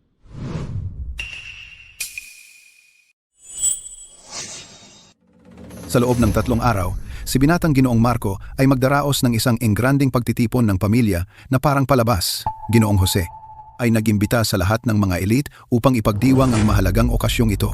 Kung isa sa alang-alang na ang inyong pamilya Gu ay nag-alaga kay binatang Ginoong Marco ng ilang araw, ginagawa niya kayo ng pabor na ipaalam sa inyo. Ano ang pakana ni Mang Jose? Ano ang ibig niyang sabihin kung isa sa alang-alang? Nag-alaga rin kami kay Marco ng ilang araw. Lolo Gu, si binatang Ginoong Marco ay ang sa pamilya Huo na nag-iisa at tunay na ginintuang tagapagmana. Tungkol naman sa inyong pamilya Gu, kayo ay nag-alok lamang sa kanya ng kaawa-awang pansamantalang tirahan.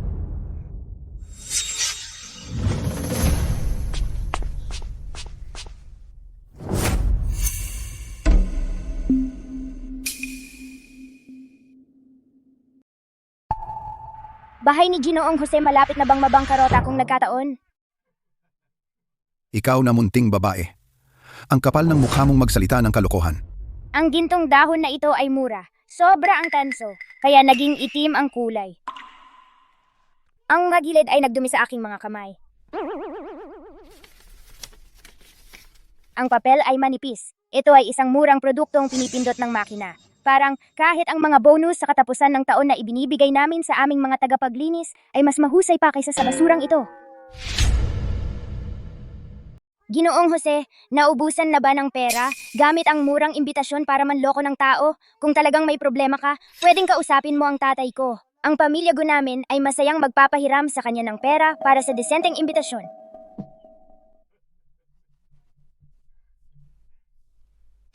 Naiparating na ang imbitasyon. Paalam. Piging ng pagtanggap sa apo? Parang bitag. Makikita ko kung ano ang lintik na matandang ito ginawa ang lahat ng ito upang itanghal anong klaseng palabas ang gusto niyang itanghal. Tatay, nanay, lolo, si Mang Jose ay nandito para magdulot ng gulo. Hindi siya madaling hawakan. Kailangan nating paigtingin ang ating paghahanda. Tatay, kailangan mong alamin kung ang mga negosyo ni Mang Jose ay may kinalaman sa pakikipag-ugnayan sa dayuhang kapital o mga tao mula sa kahina-hinalang mapagkukunan.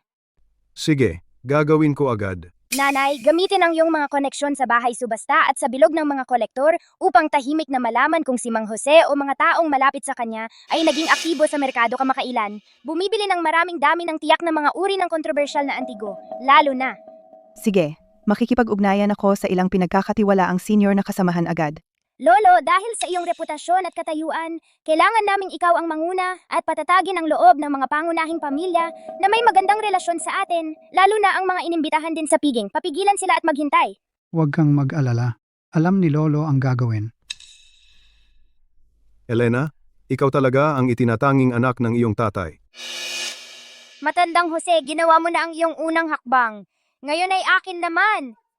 Tungkol sa mapanlilang na piging na ito, kung sino ang tunay na mananalo ay hindi pa alam. Lahat ay nag-iisip na ako, si Jose, ay nagkakagulo para lang maibalik ang aking nawawalang apo. Mali. Ang pagbabalik niya ay takip lamang. Upang magtipon ng mga yaman, talunin ang aking pinakamalaking karibal, ang pamilya Gu, ang tunay na layunin. Sa handaan, ako ay mag-aanunsyo ng pagbuo ng Global Elite Art Resource Alliance. Tingnan mo, mga minahan sa katimugang dagat, mga galerya sa kanlurang Europa, at iyong ilang channel sa silangang malayo, ang pinakamahalagang ruta ng antik. Lahat ng mga pangunahing yaman na ito ay na-secure ko na. Ano ang ginamit ng pamilya Gu para yumaman? Ilang lumang pamana lang at ilang lumang koneksyon. Iyon lang. Pagdating ng panahon, tatayo ako sa harap ng lahat ng mga piling tao ng lungsod ng dalampasigan, lahat ng mga pangunahing yaman na ito. Mahigpit sa aking kamao. Tingnan natin kung ano ang pamilya Gu ang magagamit para labanan ako noon. Pipilitin ko silang manood, walang magawa, habang ang kanilang negosyo ay natutuyo at nawawala. At maging katatawanan ng mundo ng sining. At iyon ang unang malaking regalo. Para sa aking apo. Oo. Ha. Binabati kita, Ginoong Jose. Binabati kita, Ginoong Jose. Binabati kita, Ginoong Jose. Binabati kita, ang batang Ginoo ay matalas ang isip. Siguradong taglay niya ang iyong diwa. Si binatang Ginoong Marco ay gwapo at kahanga-hanga. Ang pamilya Huo ay may karapat-dapat na kahalili. Lolo, ang ingay nila. Ayokong kausapin sila.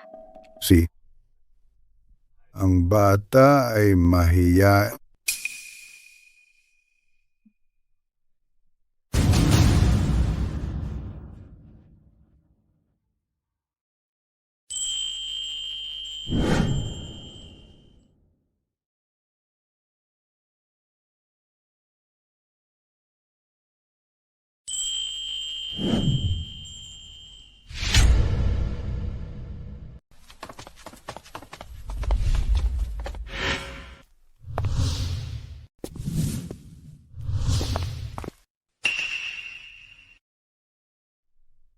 Magandang munting palabas ito.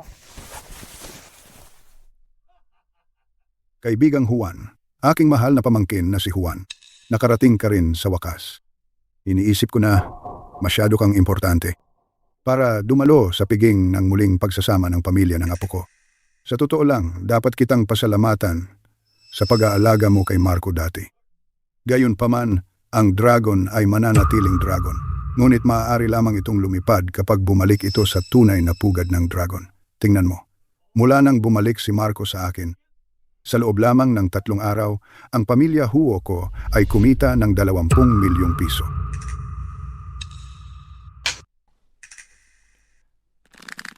Ginoong Jose. Ang ilang tinatawag na dragon ay mga isdang putik na binalot ng gintong dahon. Ilagay sila sa tunay na pugad ng dragon at hindi sila gagawa kahit isang alon. Kung kumikita ba talaga ang pamilya Huo? Iminumungkahi ko, Ginoong Jose, ayusin mo muna ang iyong mga numero bago ka magyabang. Kung hindi, mas malaki pa ang gagastusin mo kaysa kinikita mo. Ikaw, Nye! Ano ang tinitingnan mo? Kahit ang sarili mong tatay ay ayaw sa'yo dati, hindi kanya matiis. Ikaw at ang nanay mo ay walang hiya, mga nakakainis na peste na kumakapit sa pamilya Gu. Sabi ng lolo ko, ipinanganak akong maswerte, hindi mo ako kayang pantayan. Oo nga, anong kalokohan ang sinasabi ng batang ito? Binatang Ginoong Marco, iminumungkahi kong bantayan mo ang iyong bibig. Si Yue na ngayon ang nararapat na panganay na apo ng pamilya Gu, ang kanyang halaga ay hindi mo dapat husgahan. Ikaw naman, sa murang edad na ito, ay naglalabas na ng ganyang karumihan. Kaya, ito ba ang pagpapalaki na inaalok ng pamilya Huo?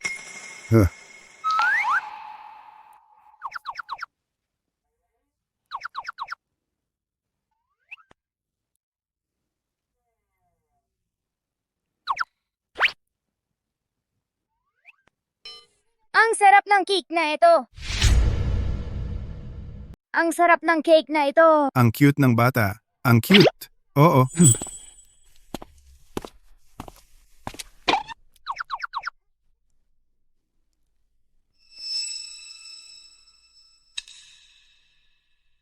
Lahat, tahimik, lahat. Salamat sa inyong lahat sa pagdating. Ngayon, bukod sa isang inapo ng pamilya Huo na tinatanggap pabalik sa aming angkan, ako, si Jose, ay mayroon ding malaking anunsyo na gagawin.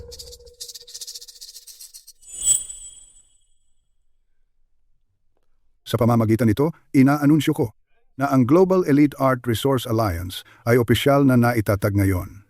Ang una naming tagumpay, ang aming pamilya Huo ay nakakuha ng eksklusibong karapatan ng ahensya para sa susunod na dekada, para sa lahat ng mga likhang sining nayari sa magaspang na jade mula sa mina ng Carcent sa katimugang dagat.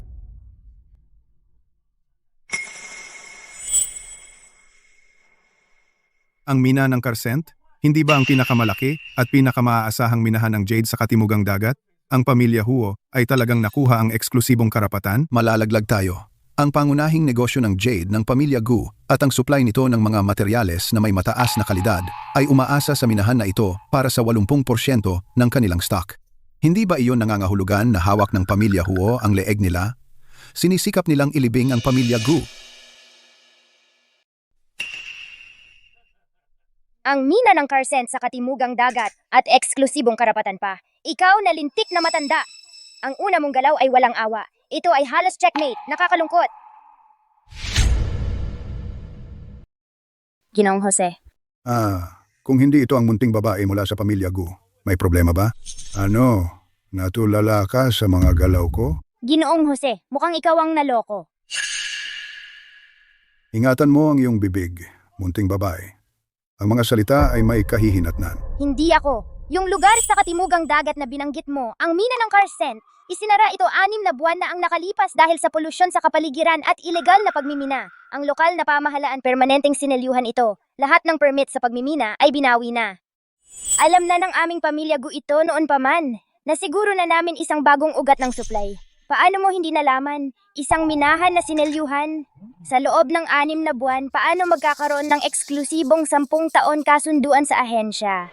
Yung kontratang pinirmahan mo ay walang kwenta, isang walang laman na pangako. Ang mina ng Carcent ay sinelyuhan 6 na buwan na ang nakalipas. Naiintindihan ko na. Kaya pala ang mga high-end na materyales ay naging napakakaunti kamakailan. Ang pinagmulan ay natuyo. Kaya yung kontrata mo, peke ba? Sinusubukan kang manloko?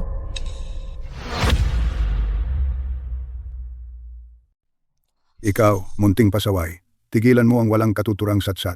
Ikaw, anong ebidensya meron ka?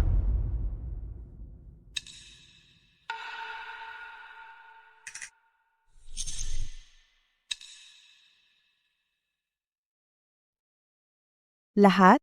Ang taong nasa live ko ngayon ay ang pangalawang punong patnugot ng South Seas Mining Times. Mapapatunayan niya sa atin ang totoong sitwasyon ng mina ng Carcent. Oo, makumpirma namin na ang mina ng Carcent dahil sa malubhang paglabag sa kapaligiran at ilegal na operasyon ay permanenteng isinara 7 buwan na ang nakalipas. Lahat ng kaugnay na permiso sa pagmimina at operasyon ay pinawalang bisa na. Sa teorya, dapat ay wala ng bago, valid na eksklusibong ahensya, mga kontrata.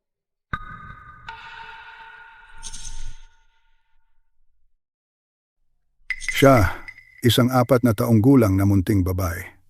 Paano niya nakuha ang unang kamay na impormasyong ito? Unang round, inilalantad ang iyong malaking kasinungalingan. Ang matandang iyon na si Jose, anong pakiramdam na mapahiya sa publiko ng isang 4 na taong gulang na katulad ko? Matandang Ginoong Jose, ano ba talaga ang nangyayari? Ang kontratang iyan, peke rin ba iyan? Kaya ang kontrata ng pamilya Huo, peke rin ba? Gusto makakuha ng walang kapalit. Grabe naman iyan. Tama, sigurado. Mga Ginoo at Binibini, Mangyaring tumahimik. Ako, si Jose, ay naloko rin ng isang manloloko. Ang taong nakipagtransaksyon ako sa kontratang ito ay ang taong namamahala sa minahan sa katimugang dagat, ang pangkalahatang tagapamahala. Sino ang mag-aakala na ang minahan ay sarado na matagal na? Sinamantala niya ang agwat ng impormasyon upang mag-set up ng detalyadong plano at lokohin ako. Biktima rin ako. Totoo ba ito? Kailangan kong humanap ng paraan para patatagin ang sitwasyon at iligtas ang aking reputasyon. Upang ipakita ang aking sinseridad at bilang paumanhin sa paggulat sa lahat. Nagpasya ako na ilabas ang huling kayamanan mula sa aking koleksyon, na aking iningatan ng maraming taon. Sa handaan na ito, ipapakita ko ito para sa inyong paghanga at i-auction ito mismo dito. Ilabas ito.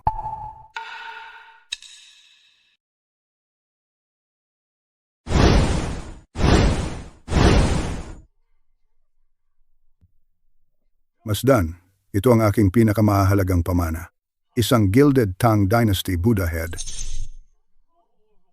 Diyos ko, isang Gilded Tang Dynasty Buddha Head. Ito. Ito ay halos isang pambansang kayamanan. Si matandang Ginoong Jose ay handang ibigay ang ganito at i-auction ito. Mukhang baka talaga siya naloko kanina. Ang pundasyon ng pamilya Huo ay mapagkakatiwalaan pa rin. Kita mo? Munting pasaway. Ito ang tunay na kapangyarihan at pamana ng pamilya Huo. Tingnan natin kung ano ang makikita mong mali sa isang ito. Magdadala ng peke para magpasikat? Para iligtas ang iyong muka? Ang matandang iyon na si Jose, hindi ka talaga natatakot na magmukhang ganap na tanga? Ginoong Jose, paano mo dinala ang isang pekeng ulo ng Buddha dito para lokohin ang lahat? Ano? Talagang peke ito? Sobra na iyan. Paano nila nagawa ito sa atin? Tama. Munting babae, naninirang puri ka sa akin buong araw ngayon. Akala mo ba talaga ako, si Jose, ay isang madaling talunin? Ang ulo ng Buddha na ito ay na-verify ng maraming eksperto. Imposibleng peke ito. Ito ba ang paraan ng pamilya Gu? Sa pagpapalaki ng kanilang mga anak? Wala kang modo. Paano ang isang bagay na iniharap ni Ginoong Jose ay maaaring maging peke? Ilang taon ka na? Tigilan mo ang pagsasalita ng kalokohan. Elena? Ang ulo ng Buddha na ito. Ang kinang ay banayad, ang pagkakayari ay sinauna. Kahit ako hindi makita anumang kapintasan ngayon. Sigurado ka ba talaga na ito ay peke?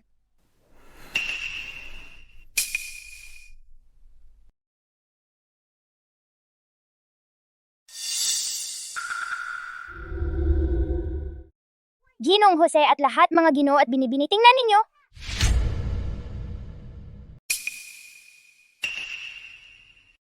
Ginoong Jose at sa iba pa mga ginoo at binibini, tingnan ninyo. Isang estatwa ng Buddha mula sa dinastiyang Tang, lalo na ang may teknik ng pagginto, dapat may mainit at malambot na kinang na ang ginto ay makapal at matibay. Ngunit tingnan ninyo ang ulong ito ng Buddha. Ang ginto ay nakakasilaw at nasa ibabaw lang. Ito ay malinaw na gumagamit ng modernong electroplating. Ang layer ng ginto ay manipis at perpektong pare-pareho, walang anumang layered texture o lalim ng sinaunang pagginto. Ngayon tingnan ang mukha ng estatwa na ito. Ang mga ulo ng Buddha ng dinastiyang Tang ay may bilog at malaman na mukha. Ang mga sulok ng bibig ay bahagyang kumukurba pataas. Isang banayad ng ngiti na parang Mona Lisa. Isang tanda ng panahon nito. Ngunit ang ulong ito ng Buddha? Ang ngiti ay matigas, ang mga linya ay mahigpit. Ito ay malinaw na kopya mula sa isang picture book. Isang mahinang imitasyon na ganap na hindi tama. Wala itong kahit anong karangalan o diwa ng mataas na Tang. Pinakamahalaga, ang panloob na silid. Ang isang tunay na ulo ng Buddha ng dinastiyang Tang ay may magaspang at mukhang sinaunang panloob na silid. Madalas mong makita ang mga linya ng amag at spacer na naiwan. Ngunit ito, Ginoong Jose, naglakas loob ka bang hayaan ang lahat na tumingin sa loob? Kung kailangan kong hulaan, sa loob ng silid na ito, baka makakita ka pa ng mga marka mula sa modernong kasangkapan sa pagpapakinis. Ha? Ano? Seryoso? Imposible. Ang magaspang na teknik ng imitasyon na ito parang gawa ng mga artisano ng Ilog Liko, isang produkto mula sa linya ng produksyon nitong nakaraang ilang taon. Ginoong Jose, maaari ko bang tingnan ito ng mas malapitan? Ginoong Jose?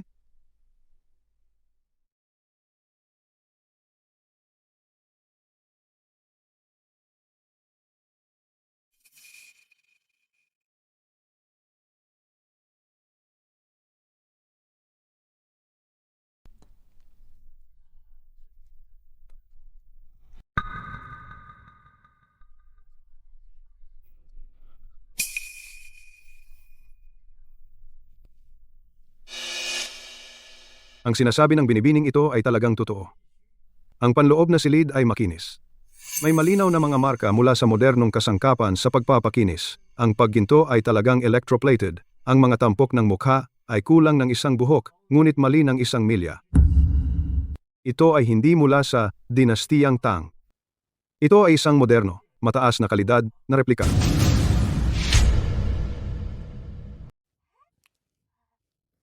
Ay nako. Parehong 4 na taong gulang. Napakahusay niyang magsalita. At ang lagi mong ginagawa ay magtampo. Nagsisinungaling siya. Bawat isa sa mga kayamanan ni Lolo ay totoo. Siya ay isang malaking sinungaling.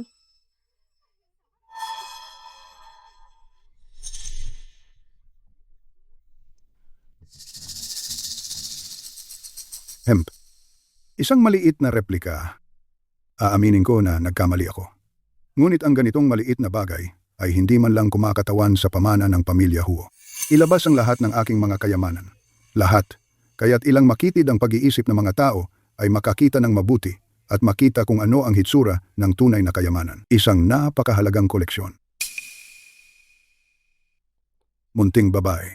Huwag isipin dahil lang nakita mo ang isa o dalawang bagay, maaari mong hamakin ang iba sa amin. Ang koleksyon ng pamilya Huo ay lampas sa anumang bagay na tulad mo na maiisip mo kailanman. Ilabas sila.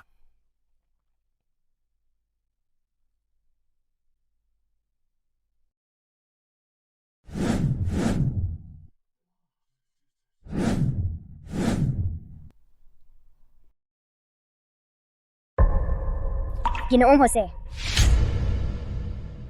Ano ngayon? Lolo, Ginoong Jose, mukhang sa tingin mo ang pamilya Gu namin ay walang halaga. Bakit hindi mo ilabas yung munting trinket na daladala mo at hayaan si Ginoong Jose na tingnan? Saka, payagan ang matandang ito na tumingin din. Tingnan mo. Wow! Wow, ay, Diyos ko. Ang glaze na ito, ang kinang na ito ang tunay na bagay, tunay na opisyal na porselana ng dinastiyang Song. Parang nakukuha ang esmeralda na kulay ng 1,000 taluktok. Walang ibang makakapantay. Hindi masasabi kung walang paghahambing, ngunit ilagay sila ng magkatabi. At lahat ng bagay na ito mula sa pinuno ng pamilya Huo ay masyadong mura. Ang munting babaeng iyon mula sa pamilya Gu. Ano ang kanyang background? Bakit siya laging lumilitaw kapag ako ay sigurado sa tagumpay at sinasampal ako sa mukha sa harap ng lahat? Minsan ay nagkataon. 2 ay swerte. Ngunit ito na ang 3 pagkakataon. Maaari ba talagang siya ay isang uri ng kakaiba? Anong uri ng walang kwentang basura ang ipinanganak ni Isabel? Wala siyang ginawa kundi hiyain ako. Para saan pa siya magaling? Siya ay kaibig-ibig na walang silbi. At ako talaga ay tinrato siya na parang kayamanan. Nagpakitang gilas sa pagbabalik sa kanya. Inaasahan pa na magdadala siya ng karangalan sa pamilya. Tiyak na ako ay bulag. Gamit ang tunay na sangkap upang durugin ang iyong makintab na kahambugan. Ang matandang iyon na si Jose, ang pakiramdam na ito ay mas masahol pa sa sampal sa mukha, hindi ba? Peke ito. Ikaw na matandang hangal. Ang bagay na ito ay tiyak na peke. Paano magkakaroon ang inyong pamilya Gu ng napakahalagang artifact? Tiyak na peke ito. Para lang magpakitang gilas. Matandang Ginoong Jose, sobra na iyon. Dekada na akong nangongolekta ng porselana. Itong piraso ni Ginoong Juan, kahit paano mo tingnan, ay tunay na tunay. Walang duda tungkol dito. Matandang Ginoong Jose, nagkamali ka na naman ng paghusga, hindi ba? Ang kaluluwa ng pirasong ito ay hindi maaaring gayahin. Ginoong Jose. Ikaw, ano ang gusto mong sabihin? Sa tingin ko lang, Tumahimik ka. Wala nang ibang salita. Narinig mo ako? kasalanan ito ni Elena. Tutulungan ko si Lolo na hiyain si Elena. Tiyak na pupurihin ako ni Lolo. Elena, paano mo nagawa na apihin ang aking lolo?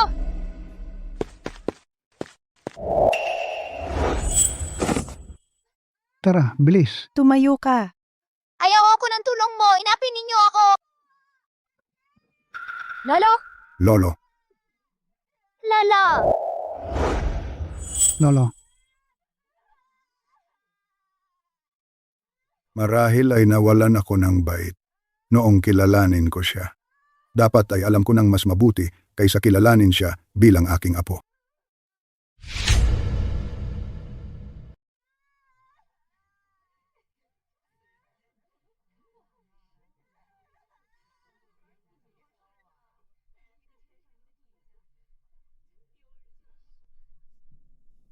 Dalhin na sila.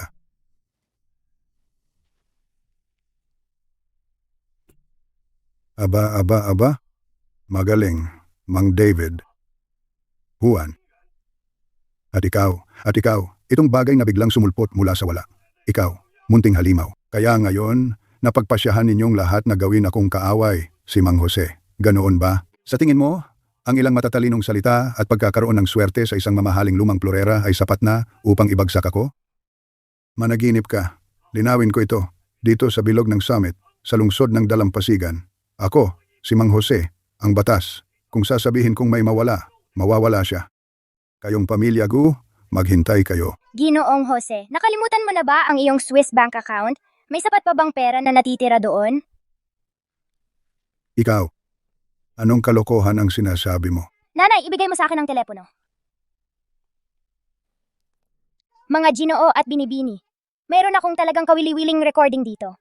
Ito ay mula sa direktor sa pananalapi ng Grupo Huo, si Tito Pedro. Lihim niyang nirecord ito at ibinigay sa aking nanay. Sinabi niya na ang kumpanya ni Ginoong Jose ay halos wala ng pera, alam mo ba? Binibining Maria, ang bawat salitang sinasabi ko ay totoo. Ang daloy ng pera ng Grupo Huo ay malapit nang maputol. Mukha silang matagumpay sa labas, pero ang kanilang mga libro ay lubos na naubos ni Ginoong Jose. Ang alyansang ito niya, ang piging na ito ng pagtanggap sa apo, ay isang malaking panloloko. Sinusubukan niyang manloko ng pera at resources mula sa mga taong katulad mo para isaksak ang sarili niyang butas sa pananalapi. Lihim pa siyang naglilipat ng pondo mula sa kanyang mga pribadong account sa Switzerland. Ang pamilya Gu ay hindi dapat maniwala dito. Siya ay tigreng papel, isang tusok at sasabog siya. Diyos ko. Daloy ng pera. Malapit nang maputol, si Jose. Nandito lang siya para manloko sa ating lahat. Kaya naman siya, biglang naging napakabait sa alyansang ito. Gusto lang niya kaming lahat na mahila pababa. Diyos ko, muntik na akong maniwala sa kanya. Muntik na akong maniwala. Eksakto. Siya ay kasuklam-suklam.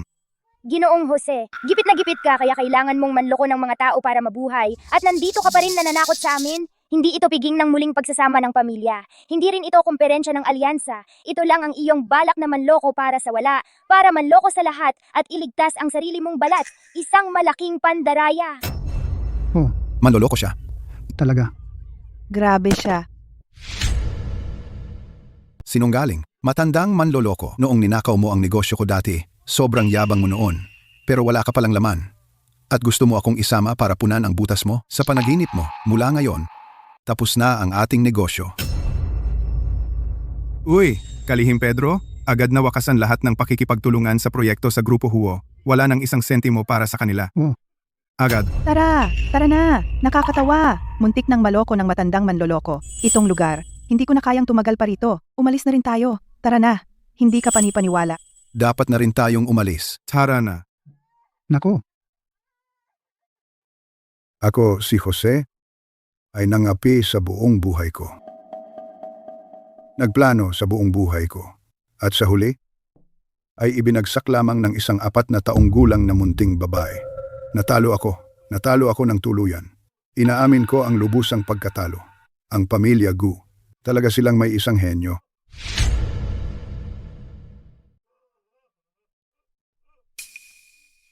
Elena, ano pa bang gusto mo sa akin? Pinaikot mo ko sa isang sulok. Nasiyahan ka na ba? Hindi ko naman gustong sirain ang sino man. Gusto ko lang protektahan ang aking pamilya. Para hindi na maapi ang nanay ko at hindi na maloko ang tatay ko. Para ang pamilya namin ay makatayo ng may dangal. Ikaw, Ginong Jose, ikaw ang patuloy na pumipilit sa akin. Mula nang ibalik mo si Marco at nagplano ng paghihiganti laban sa pamilya Gu, ikaw ang pumilit sa akin na lumaban hanggang sa huli. Ha. Protektahan ang aking pamilya. Pinilit kang lumaban hanggang sa huli. Ako, si Jose. Nagplano sa buong buhay ko. Nakipaglaban at umakyat sa buong buhay ko. Sa huli, hindi ko kayang talunin ang paningin ng isang 4 na taong gulang na babae. Hindi kita kayang talunin. Hindi kita kayang talunin.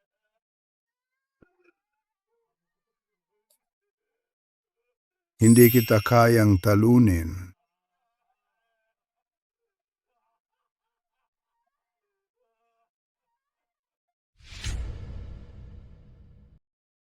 Ang Grupo Huo ay iniimbestigahan para sa malawakang pandaraya at ilegal na pangangalap ng pondo ay nasa ilalim ng pinagsamang investigasyon ng maraming departamento. Sa kanyang matalas na mata, siya ay nagpabago ng takbo ng mag-isa. ang prodigy ng pamilya Gu ay muling gumawa ng kanyang mahika. Ang reputasyon ng korporasyon ng Gu ay pumaitaas.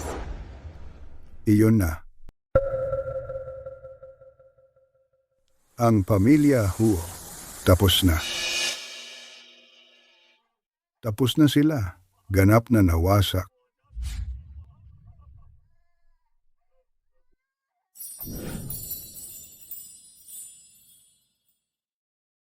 Sa buhay na ito, si nanay ay hindi na mahina at sunod-sunuran.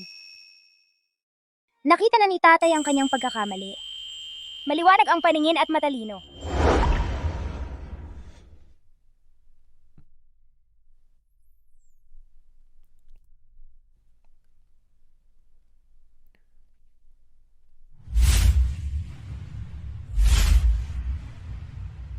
Mali si tatay. Talagang alam niya na siya ay mali. Si Lolo ay malakas at masigla. Lolo, aking matamis na apo.